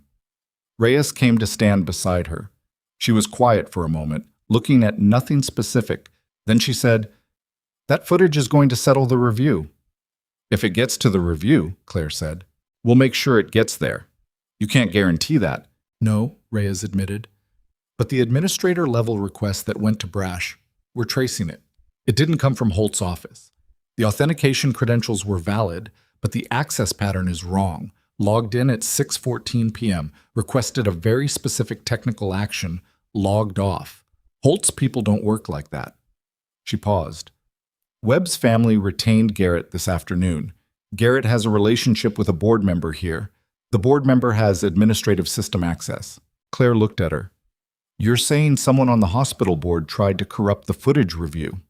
"I'm saying someone with board-level system access sent an authenticated request to a junior IT technician that was designed to make clean footage look compromised within 4 hours of Webb being pulled from duty." She kept her voice even. "I'm saying the chain of connections is visible and we're documenting it." This was the part of institutional corruption that most people didn't fully understand. It wasn't usually dramatic. It was usually exactly this: a quiet request sent through a legitimate channel to a person who didn't know enough to question it, designed to create a technical problem that would appear bureaucratic rather than deliberate. By the time it was unraveled, it had already done its work. The report would say footage flagged as potentially unreliable, and the review committee would treat that flag as a reason to discount the visual evidence, and the whole structure of accountability would shift by about 15 degrees, which was enough to change the outcome. She'd seen this before. Not in hospitals. In other institutions. The mechanism was identical. "Does Swick know?" she asked. "He knows there was an attempt. He's going to know the full scope in about..." Reyes checked her watch. "An hour. He wanted me to ask you something." "Okay." "The 800 meeting he requested. He's moving it. He wants to do it tonight, if you're willing. Things are moving faster than expected." Claire was quiet for a moment. She thought about her car in the parking garage and the drive home that she'd been 8 minutes away from, and the particular quality of her apartment at the end of a 14-hour shift, the silence of it, the specific relief of not being needed by anyone for a few hours. "Where?" she said. "We've borrowed a conference room on the second floor. Pediatrics side. Quieter." She almost smiled. "Pediatrics." It was available. The pediatrics conference room had been decorated at some point in the past with an educational mural along one wall. a cartoon cross-section of the human body with cheerful labels pointing to organs that were rendered in primary colors and given small, smiling faces. The heart was smiling. The liver was smiling. Something about that was either comforting or surreal, depending on how tired you were, and at this particular moment Claire could not determine which category she was in. Swick was already there. So was the gray jacket lawyer, whose name she'd learned was Ferris, first or last she wasn't sure, and a third person she hadn't met before, a woman in her 50s in civilian clothes with close-cropped gray hair and the posture of someone who had spent decades being the most prepared person in any given room. She was introduced as Dr. Margot Callum, and she had no further title attached, which Claire had learned was sometimes more significant than a title. Swick said, "Sit down, Claire." She sat. She was beginning to dislike that phrase. "I'll be direct," he said. "The situation has changed since this afternoon. The attempt to tamper with the footage is significant, not just procedurally, but in terms of what it tells us about the level of institutional resistance here." He paused. Webb's family has resources. They have board connections. The board member involved, a man named Stafford Gaines, has been on the Harwick board for 9 years and has significant operational influence over the hospital's leadership decisions. "Including who gets hired and fired," Claire said. "Including that." He held her gaze. "Holt's reinstatement of you this afternoon happened because of our presence and the contract relationship. But Gaines wasn't in that meeting. He learned about the outcome afterward, and his response was to retain Garrett and attempt to compromise the footage documentation. He let that settle. Which means by morning, he's going to try a different approach." "What approach?" Callum spoke for the first time. Her voice was low and deliberate. "Mr. Gaines has a history of resolving personnel disputes through board-level policy mechanisms rather than standard HR process. He's done it twice before at this hospital in the last 4 years." She slid a folder across the table, actual paper, which felt faintly anachronistic. The first case involved a physician who'd filed a harassment complaint against a surgeon with family connections to the board. The board invoked a professional conduct review under a policy that allowed them to suspend clinical privileges during investigation, pending a vote. The case was never resolved. The physician resigned within 60 days. Claire looked at the folder. She didn't open it. "And the second?" "Department head in radiology. Similar pattern, board vote, administrative pressure, resignation." "Both cases, the person left," Claire said. "Both cases," Callum confirmed. Claire sat with that for a moment. Outside the pediatrics conference room, the hospital made its late evening sounds. Quieter now, the end of visiting hours quality, a hum that was lower and steadier than the day's noise. The cartoon heart on the wall was still smiling. She said, "What is it you're actually asking me?" Swick said, "I'm asking whether you're willing to stay. I'm not planning to leave. That's not what I mean." He leaned forward. "Gaines is going to initiate a board-level review of what happened today. That review is going to focus not on Webb's conduct, but on yours. Specifically, whether your actions in Bay 2 constituted unauthorized practice of medicine, which is a licensing question that the board has standing to refer to the state nursing board. If they refer it, your nursing license goes into a review process that takes anywhere from 3 months to 2 years to resolve, during which you're suspended pending outcome." He said it plainly, the way someone names a weather system, not to frighten you, just to make sure you can see what's coming. Even if you win, the process itself is the punishment. That's how it's designed. The room was quiet. "And if I'm willing to stay," she said, "what does that look like?" It was Callum who answered. "We file preemptively. Tonight, before Gaines can initiate anything.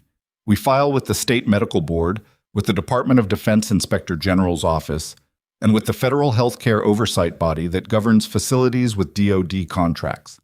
We file a formal account of what happened in Bay 2, supported by the intact footage, the nursing documentation, the surgical team's confirmation, and a statement from General Swick regarding Sergeant Reeves's status and the significance of the intervention." She paused. "We also file a separate complaint regarding the attempt to compromise the footage documentation, naming the authentication trail that leads to Gaines's access credentials." "You're going on a fence," Claire said. "We're establishing the record before it can be shaped by people with resources and board seats," Callum said. "There's a difference." Claire looked at the folder. Then she picked it up and opened it. The documents inside were what Callum had described. The 2 prior board-level cases, summarized in enough clinical detail to make the pattern clear. She read through the first 2 pages slowly. The physician who resigned, she said. The harassment case. Where are they now? Callum and Swick exchanged a brief look. Private practice in Oregon, Callum said. She rebuilt. It took 4 years. Claire set the folder down. And if I don't file preemptively? Then Gaines files first, Swick said. And you fight it from the reactive position with your nursing license in a holding pattern. And if I do file, Gaines fights back harder. Yes, Swick said. He will. She looked at the mural. The smiling heart. The cheerful liver.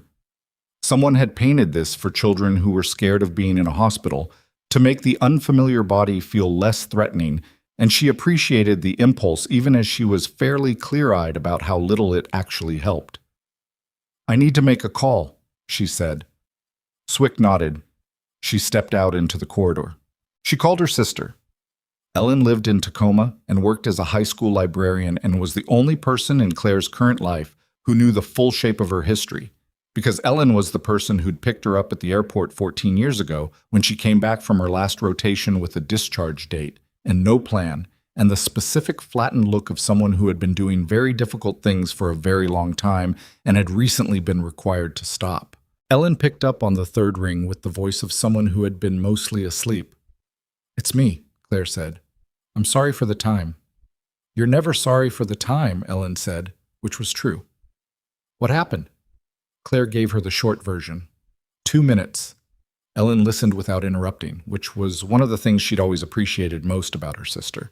When she finished, Ellen said, Are you asking me what to do? No? Good. Because you know what to do. I know what they're asking me to do. Is it different? Claire leaned against the corridor wall. Above her, a small painting of a giraffe in scrubs was taped to the wallboard, someone's contribution to the pediatrics ward ambiance. The giraffe had a stethoscope and a cheerful expression that had no relationship to the reality of what stethoscopes were for. I built something here, Claire said. 11 years of something small and contained and manageable. You built a hiding place, Ellen said, not unkindly. That's not... Claire. A brief pause. You came back from that last rotation and you needed to be invisible for a while, and I understood that. And then a while became 11 years. She paused again. Is it still a choice, or is it just what you've been doing? Claire didn't answer that. You know what you're capable of, Ellen said. More than you've been doing for 11 years. You've always known that. Knowing isn't the same as wanting.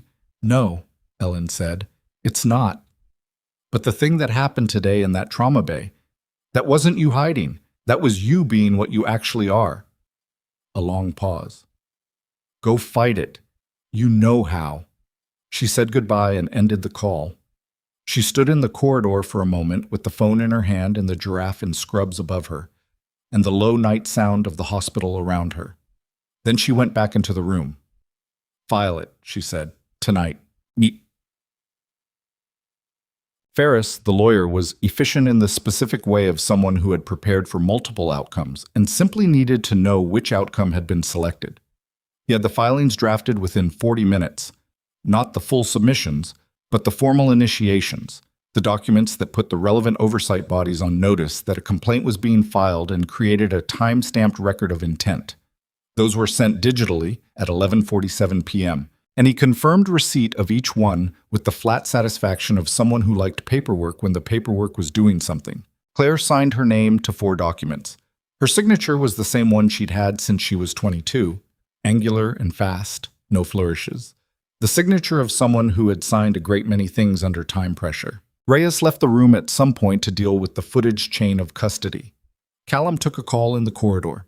Swick sat across from Claire and they talked, for the first time in 9 years, about things that had nothing to do with what was happening now, about the FOB in a country she didn't name, about 2 soldiers whose names she did say because she'd always said them, about what it had been like to leave and what it had been like to arrive somewhere entirely different and try to figure out how to be a different version of what you already were.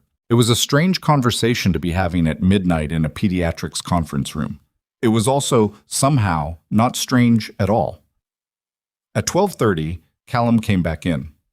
Her expression had changed. It was subtle, the change. But Claire read expressions for a living, had read them in worse light than this, and with considerably less context, and what she saw on Callum's face was the specific configuration of someone who had received information that had rearranged the situation. "What?" Swick said. Callum sat down. She put her phone face down on the table, which was a gesture that meant the call was finished, but the content of it wasn't. "The board member, Gaines." She looked at Claire, then at Swick. "He's not just connected to Webb's family through the hospital board. His daughter is married to a Webb, Marcus Webb's older brother." The room went quiet. Claire said, "He's family. Technically in-law.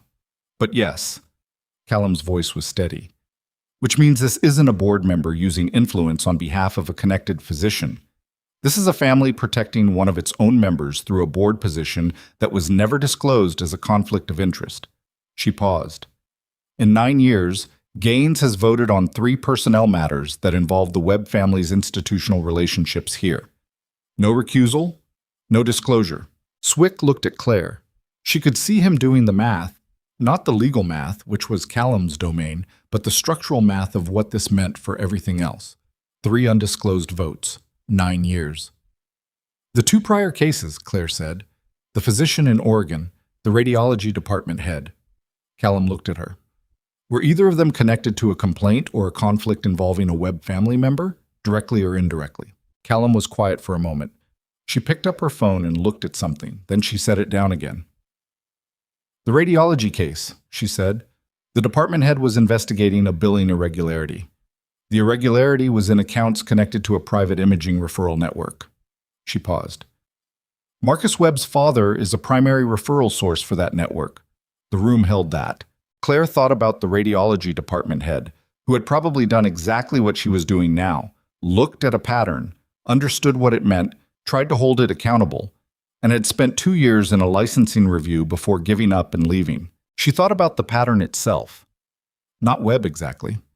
Webb was the visible piece of it, the young physician whose arrogance had a specific flavor, the kind that was grown in environments that had never said no to him because the people around him were structurally prevented from doing so. She thought about what it meant to operate inside an institution that had a rot in it, that ran 9 years deep and board level wide, and how the rot was never actually about one person. It was about the system of protections that had made that person think his hands were clean when a man was bleeding out in front of him. She said, "We need to expand the filing." Callum looked at her. "Claire, the billing irregularity case, the physician who left. If there's a pattern of the board using conduct reviews to suppress complaints that threaten Webb family interests, then the filing isn't just about today. It's about a practice." She held Callum's gaze. "You know this. That's why you're telling us." Callum was quiet. She was choosing something. Claire could see the choosing happen. "Yes," she said. "I know this. Can you expand it?" "Expanding it means a longer fight, more exposure for you, more everything." "I know that." "And you want to expand it." "I think if I'm going to do this at all," Claire said, "I should do it completely." Swick said nothing. He was looking at her with an expression that she recognized. It was the expression of someone watching another person decide something real and finding the decision correct without needing to say so. Callum picked up her phone. "I'll make some calls." She left the room. Swick stood and stretched, which was the movement of a man who had been sitting in a chair for too long and was too accustomed to physical discomfort to mention it, but too human to not respond to it. He walked to the window. The pediatrics ward looked out over a small internal courtyard, some attempt at green space, dark now, a few outdoor fixtures making small pools of yellow light. He said without turning around, "When I looked for you 11 years ago, I couldn't find you. That was intentional." "Yes." "I understood it." He paused. "I want to make sure you understand that I'm not here now because of obligation. I'm here because Dominic Reeves is alive, and because the person who made that happen deserves to be seen clearly." She didn't say anything. "And because—" He stopped. He turned from the window. Because I've worked alongside a lot of people in a lot of conditions, and what I saw in that footage tonight, that's not something that goes away just because you change clothes. He said it plainly, not a compliment, just a statement of what was true. You know that. I know, she said. I've always known it. What you didn't know was whether that was something to be embarrassed about or something to use. She looked at him. And you think I know now? I think today answered the question for you, he said, whether you wanted it to or not. The door opened. Reyes came back in, and her expression had the particular flatness of someone who had just received information that was urgent without being expected. We have a problem, she said. What kind? Swick said. The footage. The certified copy that Brash was pulling. She stopped. He's gone. Claire was on her feet before she'd made a conscious decision to stand. Gone how? He left the server room 30 minutes ago, said he needed to use the restroom. He didn't come back. Reyes's voice was controlled. His workstation was locked when we went back. The copy process was terminated. She looked at Claire, then at Swick. The files are still in the system. The originals, the backup timestamps, all of it. But the certified copy with the chain of custody documentation is incomplete. Without a complete chain of custody on the copy, its admissibility in a formal proceeding is contested, Callum said from the doorway, where she'd reappeared without Claire noticing. Her phone was still in her hand. It can be challenged. Can we restart the process? Claire asked. We can, but it requires Brash to complete it, or a supervisor-level IT authorization, and the night supervisor for IT. Reyes stopped.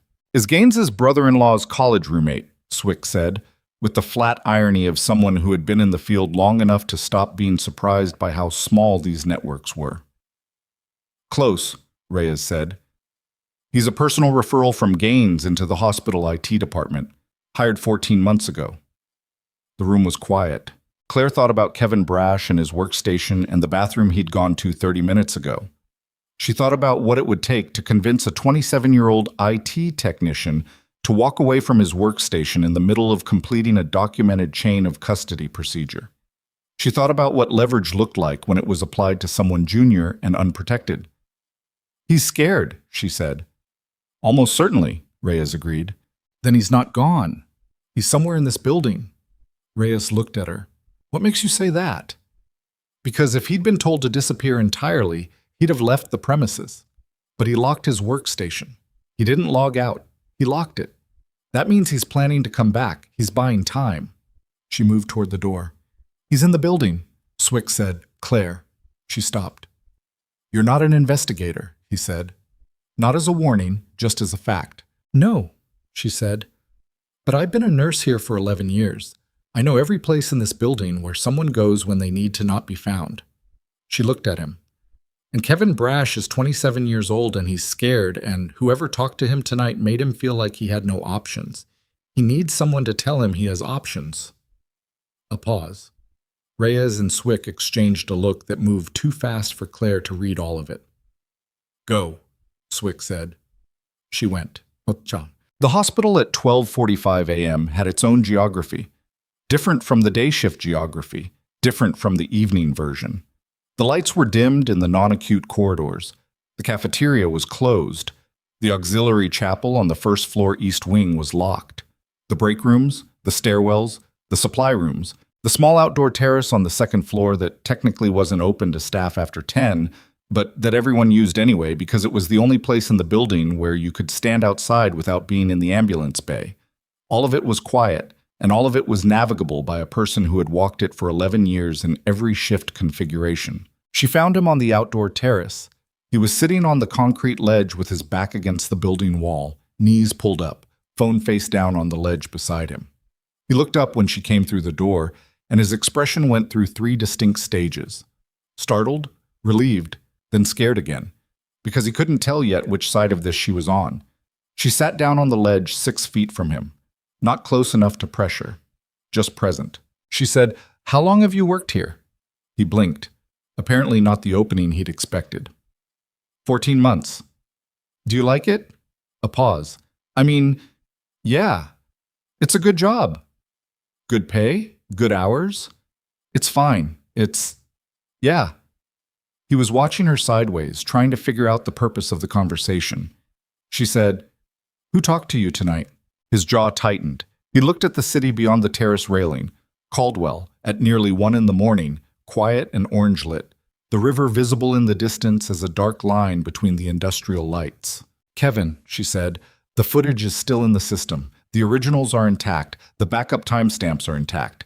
The only thing that's missing is the chain of custody documentation on the certified copy, and that's because you stopped the process." She kept her voice at exactly the same pitch she'd used all day. No drama, no threat, just information. "If you come back inside and complete the documentation, the record is whole." "I can't," he said. "Who told you that?" He didn't answer. "Whatever they said to you, your job, your references, whatever it was, I want you to understand that the people upstairs right now include a federal agent and a general officer who have documented the authentication trail of the request that was sent to you this afternoon. You're not in trouble for following that request. You didn't know it was false." She paused. "But if you stay out here, you become part of something different." He looked at his hands. They were young hands. He really was very young, she thought, 27 with the weight of something too large pressing down on him. "He said I'd lose my job," Brash said. "He said there'd be a review of my conduct over the last 14 months, and they'd find something." He stopped. "He said everyone had something they could find." "Who said?" I don't know his name. He called my personal cell. He knew my name, he knew my shift, He stopped again. "He knew stuff about me." "That's what intimidation looks like," Claire said. "It's not special. It's the same thing every time. Someone who has resources makes sure you know they have resources, so that you feel like you have none." She looked at him. "Do you think what happened in Bay 2 today was wrong?" He blinked. "What? You saw the footage. You ran the integrity check. You saw what the footage showed." She held his gaze. "Do you think what happened was wrong?" A long silence. The city hummed below them. Kevin Brash looked at the dark line of the river, and then he looked at his hands again, and then he said quietly, "No." "Then come inside," Claire said, "and finish what you started." He was quiet for a moment more. Then he uncurled from the ledge in the particular way of young people, all at once, no stiffness, and picked up his phone and held it in both hands and looked at her with the expression of someone who has just decided something and is now aware of the weight of having decided it. "Okay," he said. "Okay." They went inside together. She walked him back through the corridor toward the elevator, and they were 10 feet from it when a radio, which she still had, which had come back with her badge, crackled with Ray Okonkwo's voice, urgent in the specific way that Ray's voice only got when something was genuinely wrong. "Claire, I need you in the ER, now." She stopped. "What's happening?" "It's the soldier. Reeves. He's..." A sound. Something in the background. A monitor tone she recognized. "His pressure's dropping. The on-call resident wants to go back in, but we've got a problem." "What problem?" "The on-call resident is Webb," Ray said. "Holt put him back on limited overnight duty pending the formal review. He's the only surgical resident in the building right now, and Marsh isn't answering her phone, and Reeves is deteriorating, and Webb is standing at the bedside saying he's cleared to proceed, and I..." Ray stopped. "Ray," Claire said. "He's asking for you," Ray said. "Reeves. He's semi-conscious, and he's asking for you specifically." "And Claire, I looked at the chart. I looked at what Webb is planning to do." His voice dropped. "He's going to make the same call he made this morning." She was moving before Ray finished the sentence. "Get Marsh on her personal cell, not the hospital line," Claire said into the radio, already walking fast toward the main stairwell with Kevin Brash half jogging to keep up. "Try her home number if you have it. Then get me the on-call attending, whoever's physically in the building right now, any specialty. I need a physician with privileges in that room." "The attending on call is in the OR," Ray said. "Appendectomy. They're 40 minutes from close." "Who else?" "That's it. It's 1:15 in the morning, Claire." She hit the stairwell door. Brash stopped at the base of the stairs and she turned to him. "Second floor pediatrics conference room. Tell the general what's happening. Tell him Webb is back on limited duty and he's the only surgical resident in the building." She held his gaze for half a second.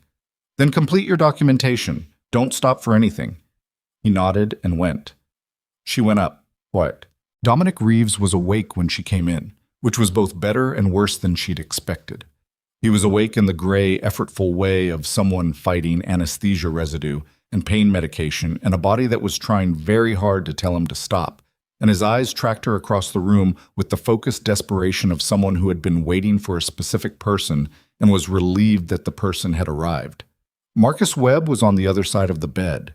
He had the chart in his hand, an actual paper chart, because the electronic system had been having intermittent issues since the MCY response, and someone had started a paper backup during the chaos and never fully transitioned back.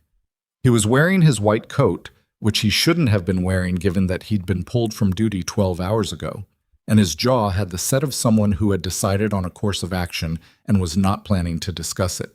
Ray Okonkwo was at the monitor station, and his expression when Claire walked in was the expression of someone who had been in a very bad situation and had just watched the only reinforcement arrive. Claire went directly to the bedside. She looked at the monitor. Reeves's pressure was sitting at 88/52, which was low but not catastrophically low. Low enough to be concerning, not low enough to be an emergency requiring immediate surgical intervention. His heart rate was elevated at 96. His oxygen saturation was 91 and holding. She looked at the chart in Webb's hand. "Can I see that?" He didn't give it to her. "I'm managing this patient." "Dr. Webb." She kept her voice completely flat. "Can I see the chart?" "You're a nurse." "I don't have an obligation to all—" "Marcus."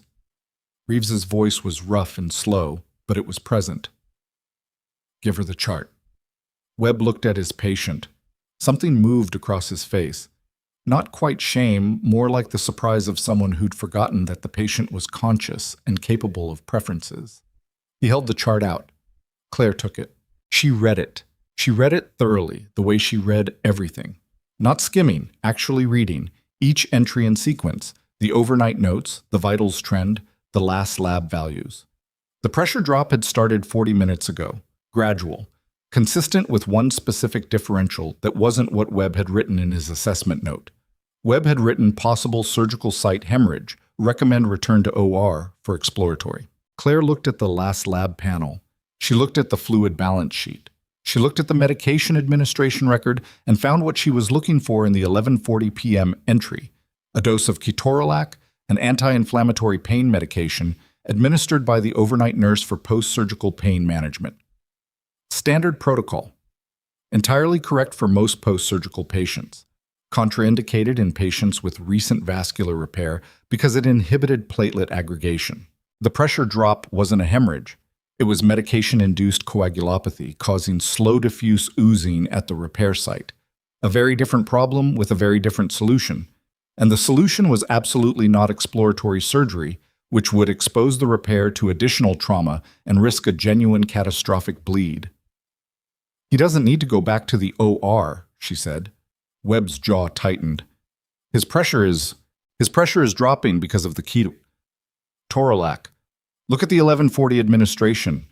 She held the chart toward him, the relevant page open.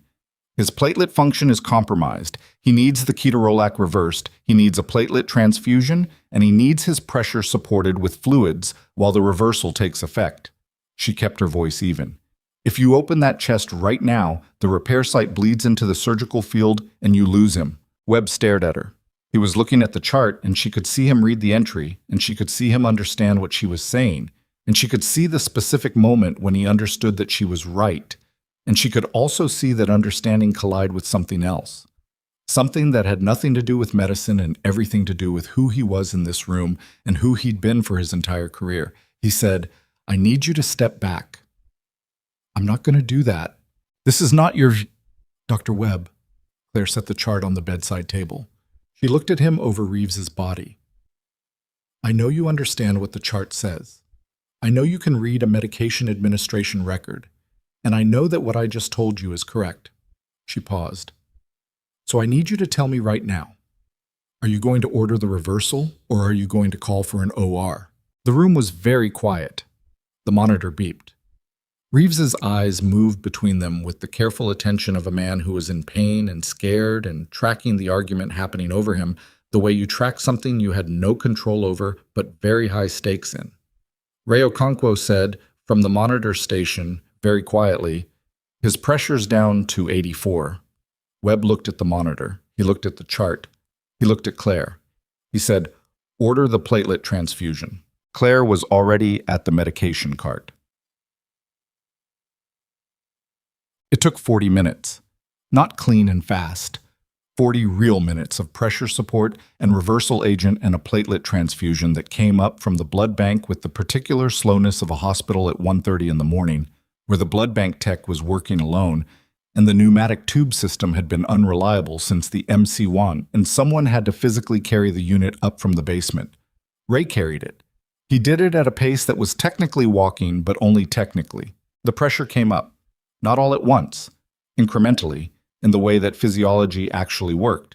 In 5-point jumps over 30 minutes, while Claire monitored the line and adjusted the fluid rate and watched the numbers with the specific attention of someone who had watched numbers like these in conditions where the monitoring equipment was considerably less reliable than this. Reeves said, at some point during the middle of it, in a voice that was clearer than it had been 20 minutes earlier. "You gonna tell me what's happening?" "Your pain medication was interacting with the repair site," she said. "We're correcting it." "Is that the technical version?" "That's the accurate version." He was quiet for a moment, then, "And the guy in the white coat?" She glanced across the room. Webb had moved to the window at some point and was standing there, his back to the room, his white coat a bright rectangle against the dark glass. He hadn't left. She wasn't entirely sure what that meant. "He's the surgical resident on overnight call," she said. "He's the one from this morning." "Yes." Another pause. He made an error in assessment, both times. She kept her voice neutral. "It happens." Reeves looked at her.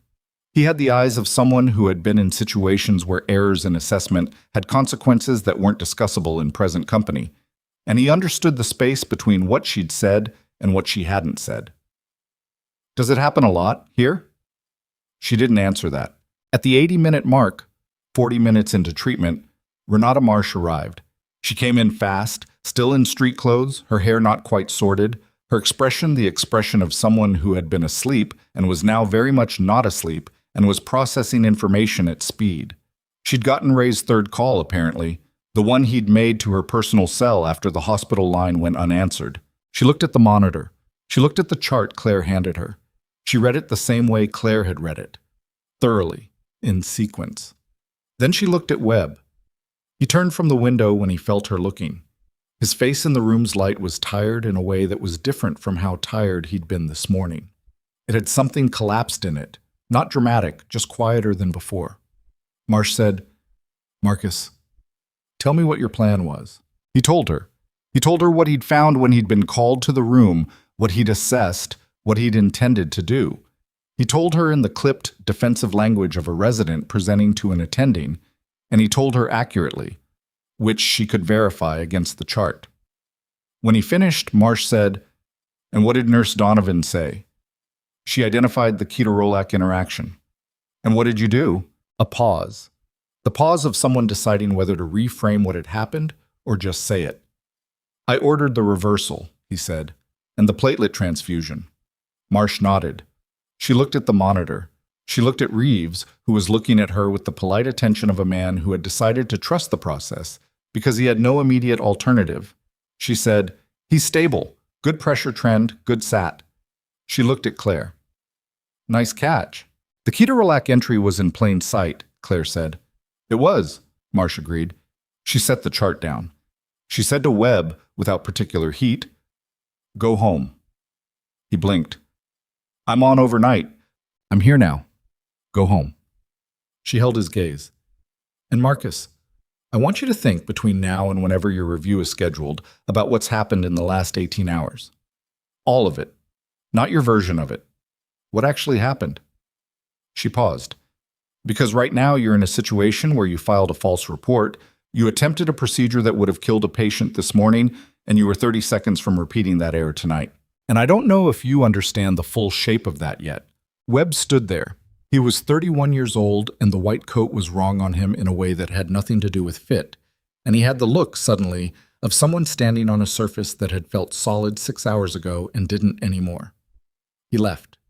The door closed behind him.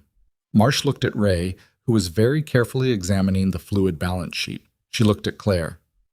"How long have you been awake?" she said. "A while. Go do whatever you still have to do tonight, and then go home." Marsh pulled a chair to the bedside. "I've got him." Kevin Brash was at his workstation when Claire got back to IT. He looked up when she came in, and his expression had the particular set of someone who had decided something and was now operating on the decision. The certification process was running on his screen. 40% complete, the timestamp trail intact in the backup system, the chain of custody building line by line. "Another 20 minutes, he said. "Okay," she said. She sat in the spare chair near the door. She was not going to leave until it was done. At 3:15 a.m., the certification completed. Brash printed 2 copies of the chain of custody documentation and signed both and gave Claire one and kept one and sent the digital file to 3 separate addresses that Reyes had provided, with delivery confirmation on each. He looked at Claire when he was done. "Is it enough?" he said. "It's enough," she said. He nodded. He looked at his workstation. Then he said, "I'm probably going to lose my job anyway." "Maybe," Claire said, "but you'll have done the right thing. That matters."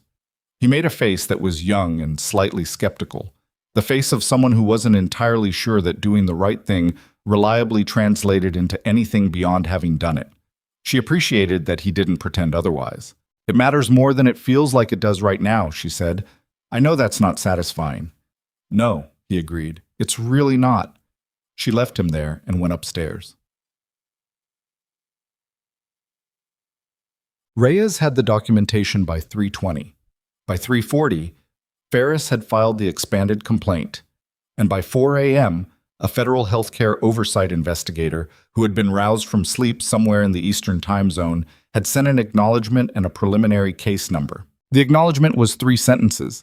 Case numbers were not dramatic, but the case number existed now, and the timestamp on it was 4:03 a.m., which preceded anything Gaines's people could file in the morning by several hours. And in institutional disputes, precedents mattered in the specific way that the first person to establish a record often determined the shape of everything that followed. Swick looked at the case number. Then he looked at Claire. "Get some sleep," he said. "You too," she said. He almost smiled. "I'll be in Holt's office at 8. "I know." She drove home in the 4:30 a.m. dark of Caldwell, which was a particular kind of dark. The city quieter than it would ever be. The river visible from the bridge she crossed as a flat black surface. The industrial corridor still and lit from inside by the low-maintenance lighting of facilities that never fully went cold.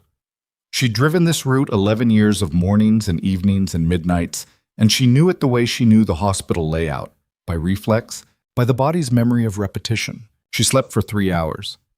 Not well. 3 hours of the shallow, surface sleep of someone whose nervous system had not been informed that the emergency was over. She dreamed about nothing she could remember. Her alarm was set for 7:30.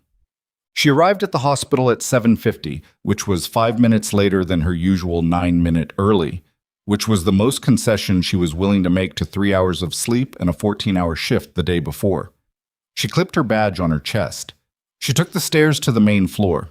Holt's office was on the 4th floor, and at 8 o'clock exactly she could hear from the stairwell landing 2 floors below it the specific timbre of a conversation that had more people in it than conversations in Holt's office usually had. She did not go up there. She went to the ER floor instead, because her shift started at 7 and she was already 50 minutes behind and there were patients. Ray Okonkwo was at the nurse's station. He looked at her. He looked at the clock. He looked at her again. 3 hours of sleep, she said. You look it, he said, which from Ray was not an insult, just an observation. He handed her the overnight notes. Reeves is stable. Marsh sat with him until 5. His pressure's been holding at 96/60 since about 2:30. Good. Webb didn't come back last night. I know. Marsh filed a clinical incident report at 4 a.m. About tonight's assessment error. He said it carefully, watching her face. She filed it on her own. Nobody asked her to. Claire absorbed this. Renata Marsh, in street clothes at 2 in the morning, filing a clinical incident report about a junior resident's second near miss in 24 hours, on her own initiative before she'd slept. She thought about Marsh's face in the medication room the evening before. I'm suddenly aware that I don't know you at all, and about what it meant when a person who had been observing someone for 4 years finally looked directly at what they'd been seeing all along. Has anyone told Holt, she said, about the incident report? Ray shook his head. He's been in a meeting since 7:50. The meeting, she knew, was Swick and Ferris and Callum and the documentation that Kevin Brash had certified at 3:15 in the morning, and whatever conversation that documentation was currently having with Garrison Holt's understanding of the situation he was in. She put the overnight notes in her pocket. She started her shift. The morning was busy in the ordinary way. Not MCI busy, just the Tuesday after a Monday MCI busy of a hospital absorbing the administrative and clinical overflow of the previous day. 3 hauled-in patients were still in-house. 2 had family in the waiting room. 1, a woman named Darlene Yates, who'd taken a flash burn across her forearms and was going to need wound care for the next several weeks, was being prepped for her first outpatient follow-up appointment, and was nervous about it in the specific way of people who'd never had a serious injury before and didn't know what the healing process felt like from the inside. Claire spent 22 minutes with Darlene Yates going over the wound care protocol, the signs of infection, the realistic timeline for skin regeneration, and what the follow-up appointments would actually involve. She did it without rushing, which meant she was running behind on her morning med round, which meant Ray covered 2 rooms for her while she finished, which was the kind of small teamwork that kept a floor functional when it was staffed at the margins. She was finishing the med round when her radio crackled. Not Ray this time. The overhead page system, which was used for administrative announcements, not clinical emergencies.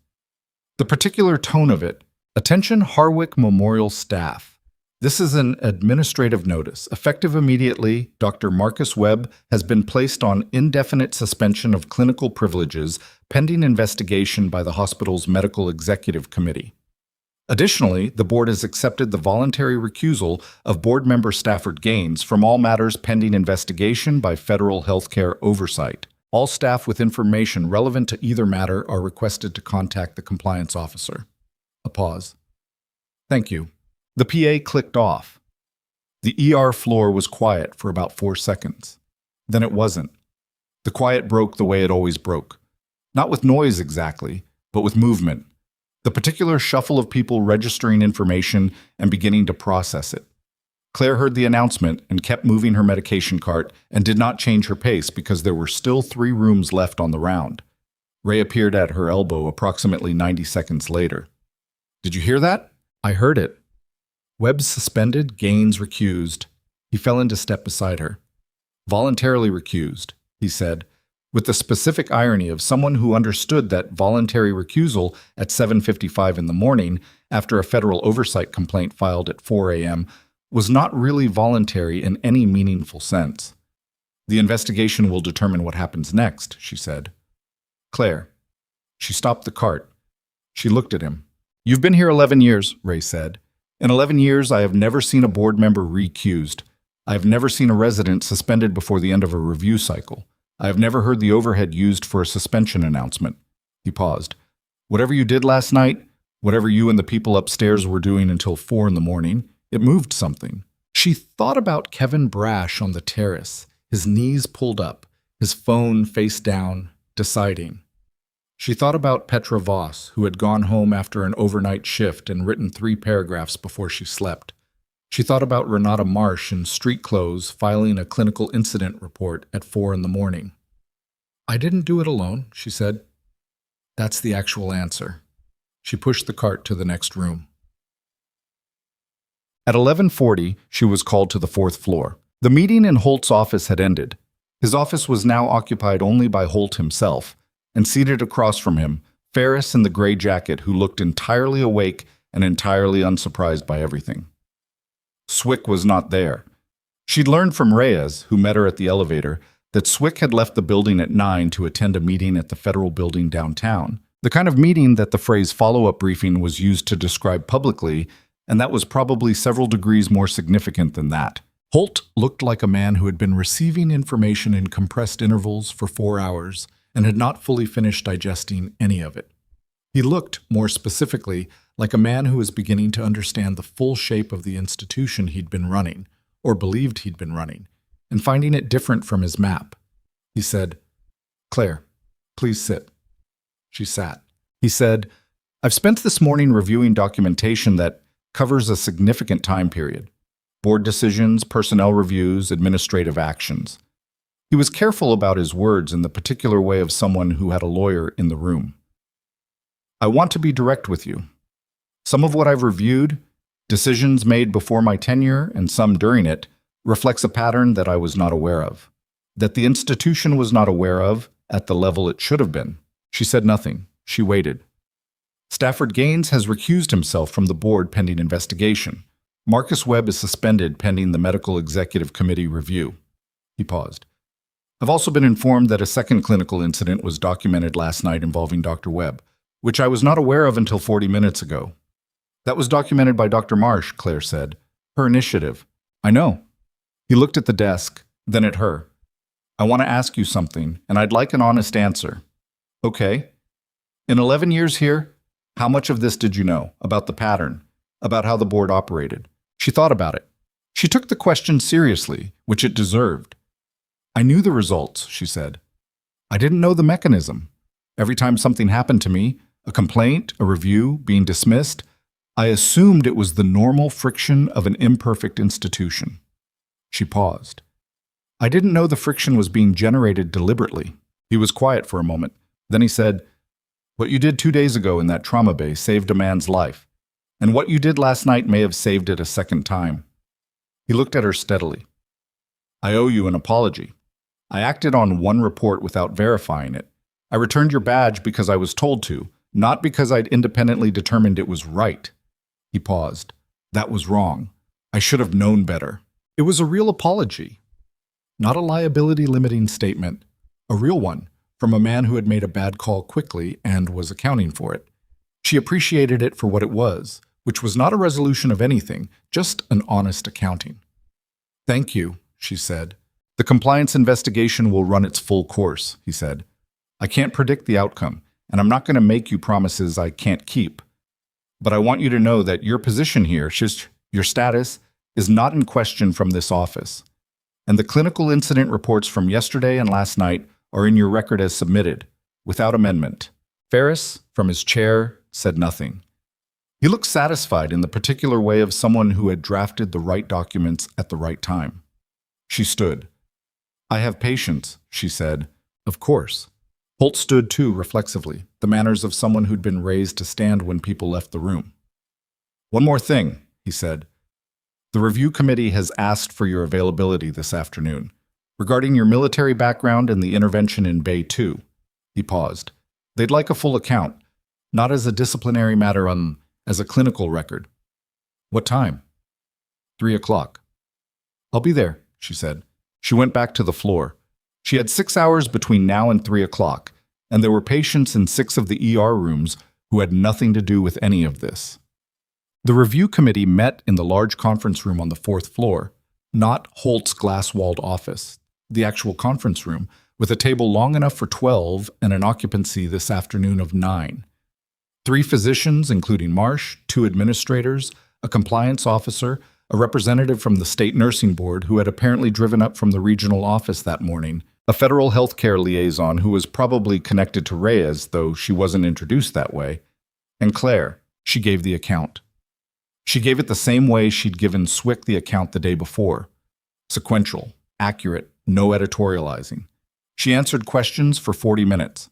The questions were detailed, and she answered them in detail, including, when asked, the portions of her military background that were relevant to explaining why she'd done what she'd done and why she'd known how to do it. The state nursing board representative was a woman named Dr. Sylvia Oakes, who had a calm and procedural manner that concealed, Claire thought, a fairly sharp intelligence. At the end of the 40 minutes, Oakes said, "Ms. Donovan, are you familiar with the expanded scope of practice protocols that the State Nursing Board issued in the revised emergency care guidelines last year?" Claire said, "I am. Under those guidelines, in a mass casualty emergency situation, where a licensed physician has initiated a procedure and become incapacitated or unable to continue. A registered nurse with documented advanced training may perform emergency stabilization measures to maintain the procedure until physician coverage can be restored. She looked at her documents. The question of whether Dr. Webb's freezing constituted unable to continue under the guidelines is a clinical determination, not an administrative one. I understand. Based on your account and the documented footage, it appears to me that the clinical determination would not be complicated. She made a note. I'll be submitting my assessment to the board with a recommendation that no action be taken against your license. The room was quiet for a moment. Not dramatically quiet. Just the ordinary quiet of something that had been unresolved becoming resolved. Marsh caught Claire's eye across the table. She gave a small nod, not triumphant, just present. The meeting ended at 4:40. Claire was back on the floor at 4:45 because the ER didn't take afternoons off. She had 2 hours left in her shift, and she spent them doing what she'd done for 11 years, moving between rooms, managing the problems in front of her, keeping her head down and her hands useful, and her attention on the actual work. At 6:15, Ray appeared at her elbow again. He had his phone out. "What?" she said. "Webb just released a statement," he said, "through his lawyer, Garrett." He was reading from his phone. He's disputing the investigation findings and claiming that the suspension violates his employment contract and that the clinical incident reports were filed in retaliation. She thought about that. "He'll fight it," she said. "Of course he will." Ray put his phone away. "His family has resources." "Yes." She finished the medication note she was writing. "And we have footage, documentation, 2 clinical incident reports, a nursing board assessment, a federal oversight case number, and a general officer's formal statement." She capped her pen. "He can fight it." Ray looked at her for a moment. "You're not worried?" "I didn't say that," she said. "I said he can fight it." She picked up the chart and moved toward the next room. "So can we." She was 2 steps away when her phone buzzed. The secondary line, the non-local area code. She stopped. She looked at the screen. Not a text this time, a call. She answered. Reyes said, "Are you sitting down?" "No. You might want to." A pause. The pause of someone organizing information before delivery. The federal oversight team started pulling records this morning based on the complaint filing. They went back 18 months, which is standard. Another pause. They found something that isn't in anything we filed. What did they find? The billing irregularity that the radiology department head was investigating before he was pushed out. The one connected to the private imaging referral network. Reyes's voice was careful, precise. "Claire, the irregularity wasn't small. They're looking at redirected Medicare billings, falsified referral documentation, and a revenue diversion scheme that the preliminary number is significant." "How significant?" A pause. "They're talking about criminal referral," Reyes said, "not civil, criminal, which changes the scope of everything, including who gets investigated and for what." She paused. "Gaines is already on the phone with his own lawyer, not Garrett, someone else." Another pause. "And here's the thing. The records they pulled include internal communications, emails from the board member email system." "Okay." Gaines's emails reference a conversation with Webb's father about the radiology situation, specifically about how to manage the department head who was asking questions about the billing. She stopped. "Claire, there's an email where Gaines writes, directly, that the department head needs to be removed before the Q3 audit. The corridor outside the ER was quiet at this hour. The particular evening quiet she'd been coming on for 11 years. The fluorescent light in the corridor had a flicker in it, the same flicker it had had for 3 weeks, and nobody had fixed it. The department head who resigned," Claire said. "Dr. Antonia Weir," Reyes said. "She practices in Oregon now." "Someone needs to call her," Claire said. "We're making that call tonight," Reyes said. "But Claire, I'm telling you this because there's a complication." Her voice shifted slightly. "Ferris has reviewed the full scope of what's emerging from the records pull. He says the complaint we filed, which is solid, which is good, is about to become part of something significantly larger. Federal investigation, not just oversight review." "That's better, not worse," Claire said. "Yes," Reyes agreed. "It is. But it means the timeline changes. The people involved have more exposure than we initially understood.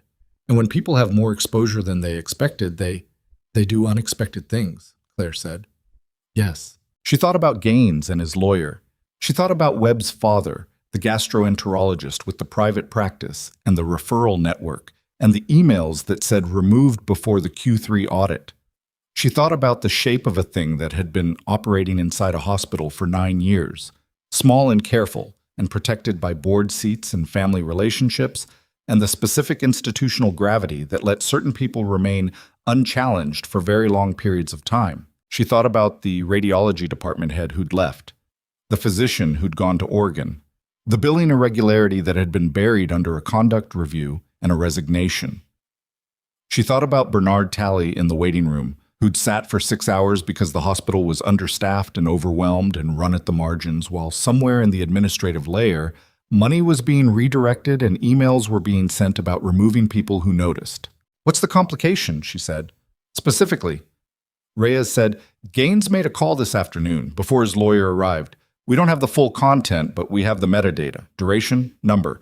The number belongs to a private cell registered to a physician in the Caldwell area. A pause. Claire, the number belongs to Dr. Renata Marsh.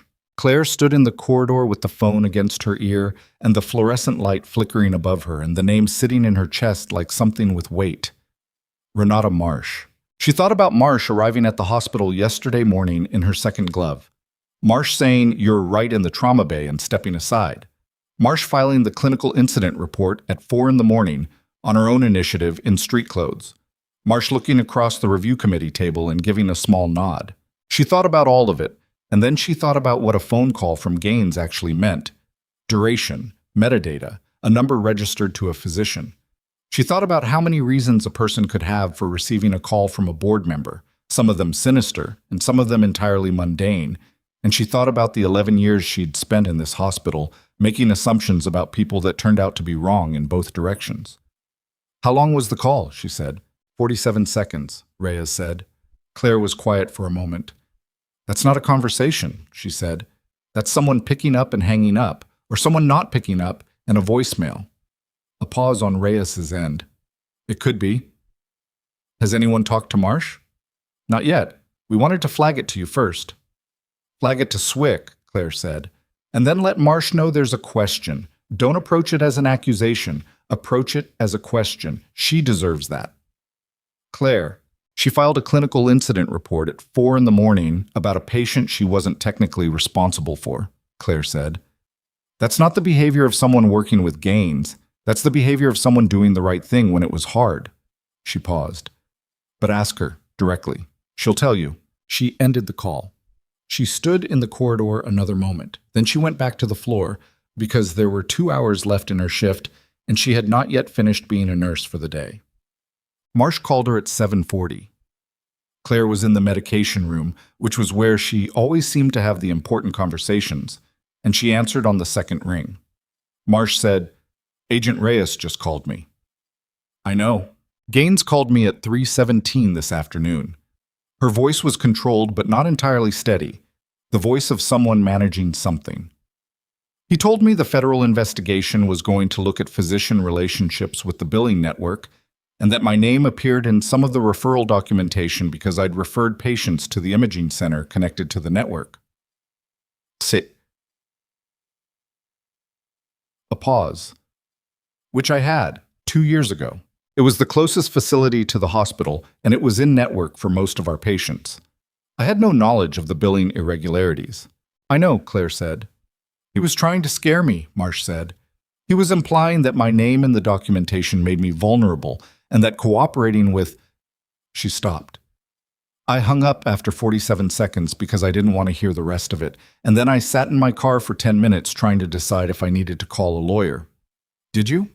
I called the compliance officer instead. Another pause. And then I called Reyes back and told her everything I just told you. Claire was quiet for a moment. Renata. Don't, Marsh said. I know what you're going to say. I was going to say thank you. A beat of silence. Oh, Marsh said, then more quietly. You're welcome. The medication room was very small and very still. Claire leaned against the counter. "The referral documentation is going to be looked at," Claire said. "Your name in it is going to come up in the investigation."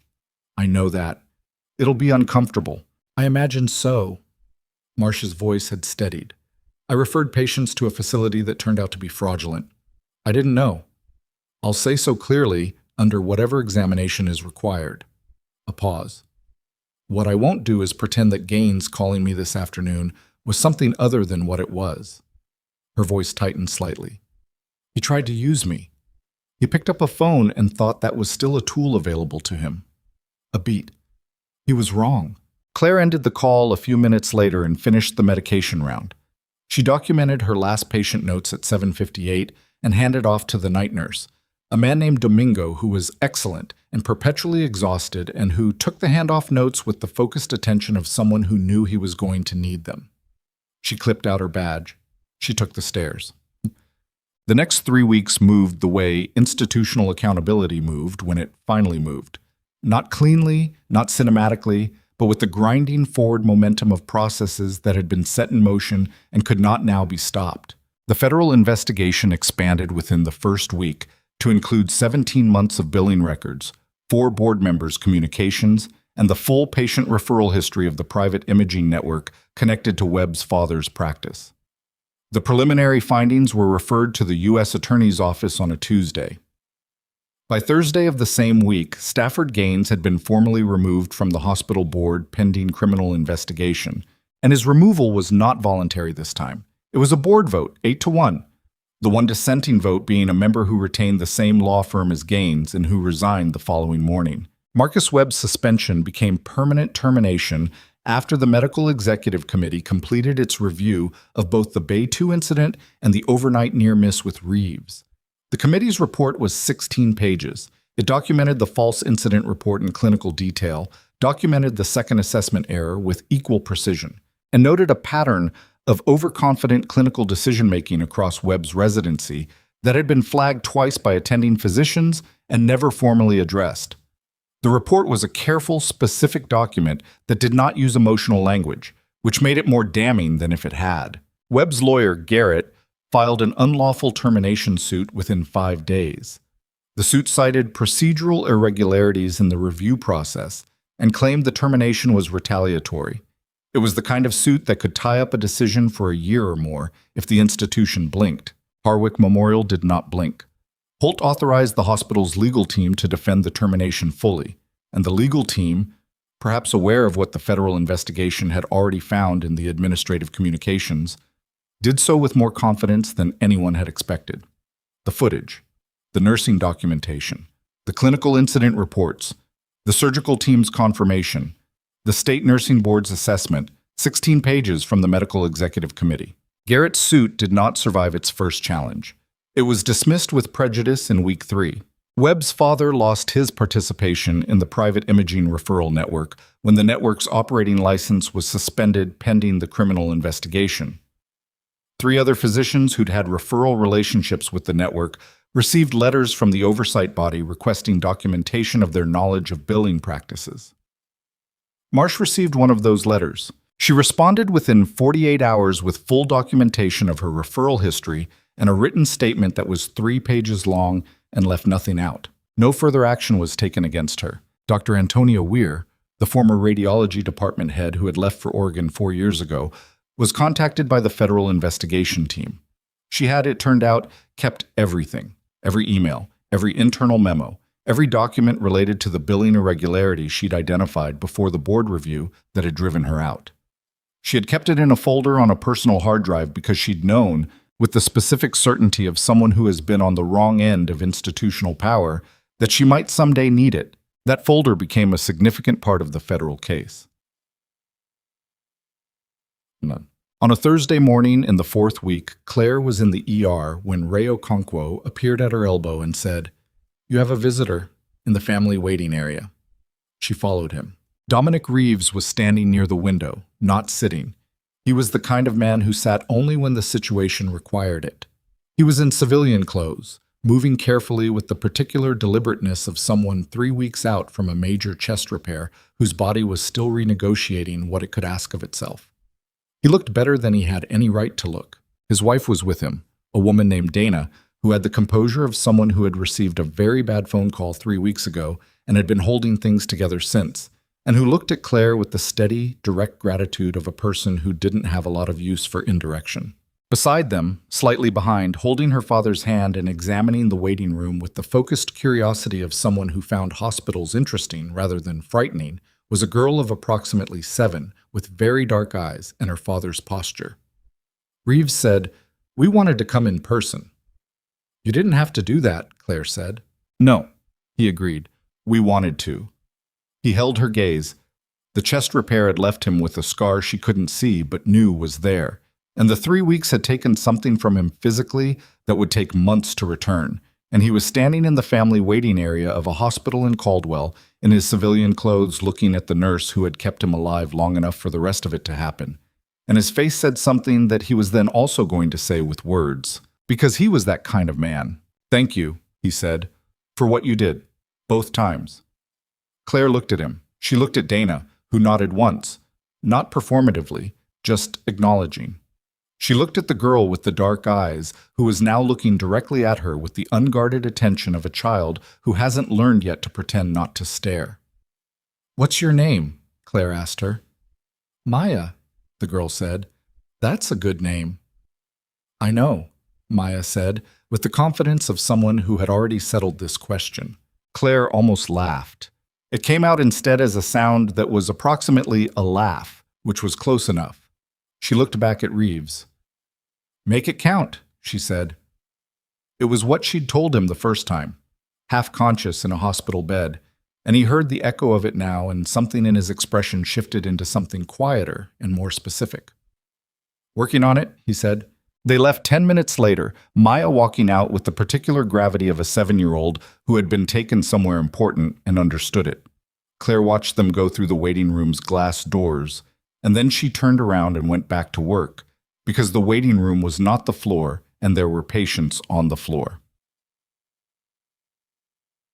The formal review committee presented its findings to the hospital board in week 4. The findings were not a surprise by then. The investigation had been visible enough in its motion that most of the hospital staff had a reasonable sense of the shape of it, but the presentation was public, which was something Ferris and Callum had insisted on, and which Holt had agreed to without much argument, because by then Holt understood that visibility was the only remaining antidote to the institution's credibility problem. The findings were read in full in the hospital's main conference center, which held 60 people and had all 60 seats occupied, plus staff standing at the back.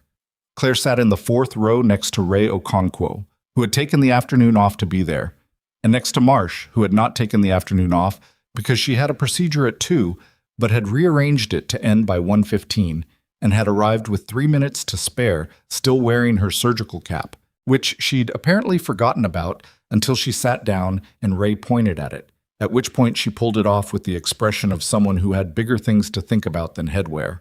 The committee chair, a physician from an independent hospital in the region who had been brought in specifically because she had no existing relationship with Harwick, read the findings in a voice that was deliberate and unadorned. Board member Stafford Gaines had used his board position to suppress personnel actions in 3 separate cases over 9 years, all connected directly or indirectly to protecting Webb family financial interests in the private imaging network. The connection had never been disclosed. The conduct reviews used to remove the radiology department head and pressure the physician who'd left for Oregon were found to have been initiated on pretextual grounds. The attempt to compromise the security footage in the immediate aftermath of the Bay 2 incident was documented and referred to law enforcement. Marcus Webb's termination was upheld as appropriate and fully supported by the clinical record. Claire's nursing license was formally confirmed as in good standing by the state nursing board, with a notation on file, not in her record, in the board's reference documentation, that her emergency intervention in Bay 2 had been assessed as falling within expanded emergency scope of practice guidelines and had directly preserved a patient's life. The committee chair set down her papers. She looked at the room. "The committee also makes the following recommendation to the hospital board," she said. "In recognition of the clinical expertise demonstrated by registered nurse Claire Donovan during the events of this period, and in recognition of the systemic failures this investigation has revealed in the hospital's trauma response, and personnel oversight structures. The committee recommends the creation of a Director of Trauma Response and Military Emergency Protocols position, with responsibility for reviewing and updating clinical emergency procedures, overseeing trauma staff training, and developing formal liaison protocols with federal and military medical agencies. She paused. The committee further recommends that Ms. Donovan be offered this position. The room was quiet for a moment. Then it wasn't. Claire sat in the fourth row and listened to 60 people react to her name, and she looked at the chair at the front of the room and thought about what it meant to be seen by an institution. Really seen, not just thanked. She thought about the difference between a PA announcement that used your name and a committee recommendation that changed your title. She thought about the fact that even this correct and public and documented recognition was imperfect, because it had taken a federal investigation and a general officer and a night nurse who wrote 3 paragraphs before she slept and a 27-year-old IT technician on a terrace to get here. The institution had not found its way to this on its own, but it had found its way here. That was something. Not everything. Something real. Ray Okonkwo, beside her, said nothing. He just put his hand briefly on her forearm in the way of someone who has worked alongside another person for years and has very little to say and says it anyway. She accepted the position on a Friday afternoon in Holt's office, with Ferris present because there were contractual details and with Marsh present because Claire had asked her to be, which had surprised Marsh visibly and then had not surprised her at all. The paperwork took 40 minutes. She signed her name to it the same way she signed everything, angular and fast, no flourishes. When it was done, Holt said, "Is there anything you need to start?" "2 things," she said. "I want Petra Voss offered the lead night shift position when it opens." She documented what she saw at the end of an overnight shift when she was exhausted, and she was right to do it, and that deserves to mean something. Holt nodded. "And the second?" "The family waiting area," Claire said. "Someone needs to be assigned to patient-family communication during MCI responses. A dedicated person, not whoever's least busy. It should be in the protocol." She paused. "People like Bernard Talley shouldn't sit for 6 hours not knowing if their wife is going to be okay." Holt looked at her. He nodded again, slower this time. She left the office and took the stairs to the main floor. On a Monday morning, 6 weeks after the day everything changed, she stood in front of a room of 14 nurses and 2 physicians and 1 very attentive medical student in the hospital's updated trauma training suite, which had been repainted and re-equipped and still smelled faintly of the industrial cleaner they'd used on the floors, which was fine. Reality smelled like something, Eld. She was there to run the first session of the new emergency trauma protocol training.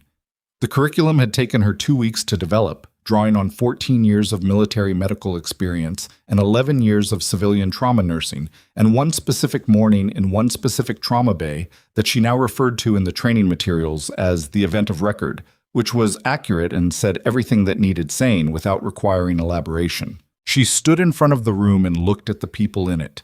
Nurses at various stages of their careers, 2 physicians who had been told that this training was mandatory for trauma track staff and had arrived with the expressions of people who were tolerating a requirement, and the medical student who was there voluntarily and had the eager, slightly anxious look of someone who was trying to absorb everything at once. She said, "I'm going to start with something that isn't in the curriculum." The room attended.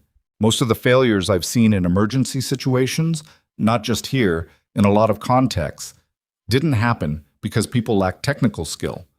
They happened because someone in the room decided that their title was more important than the patient in front of them. She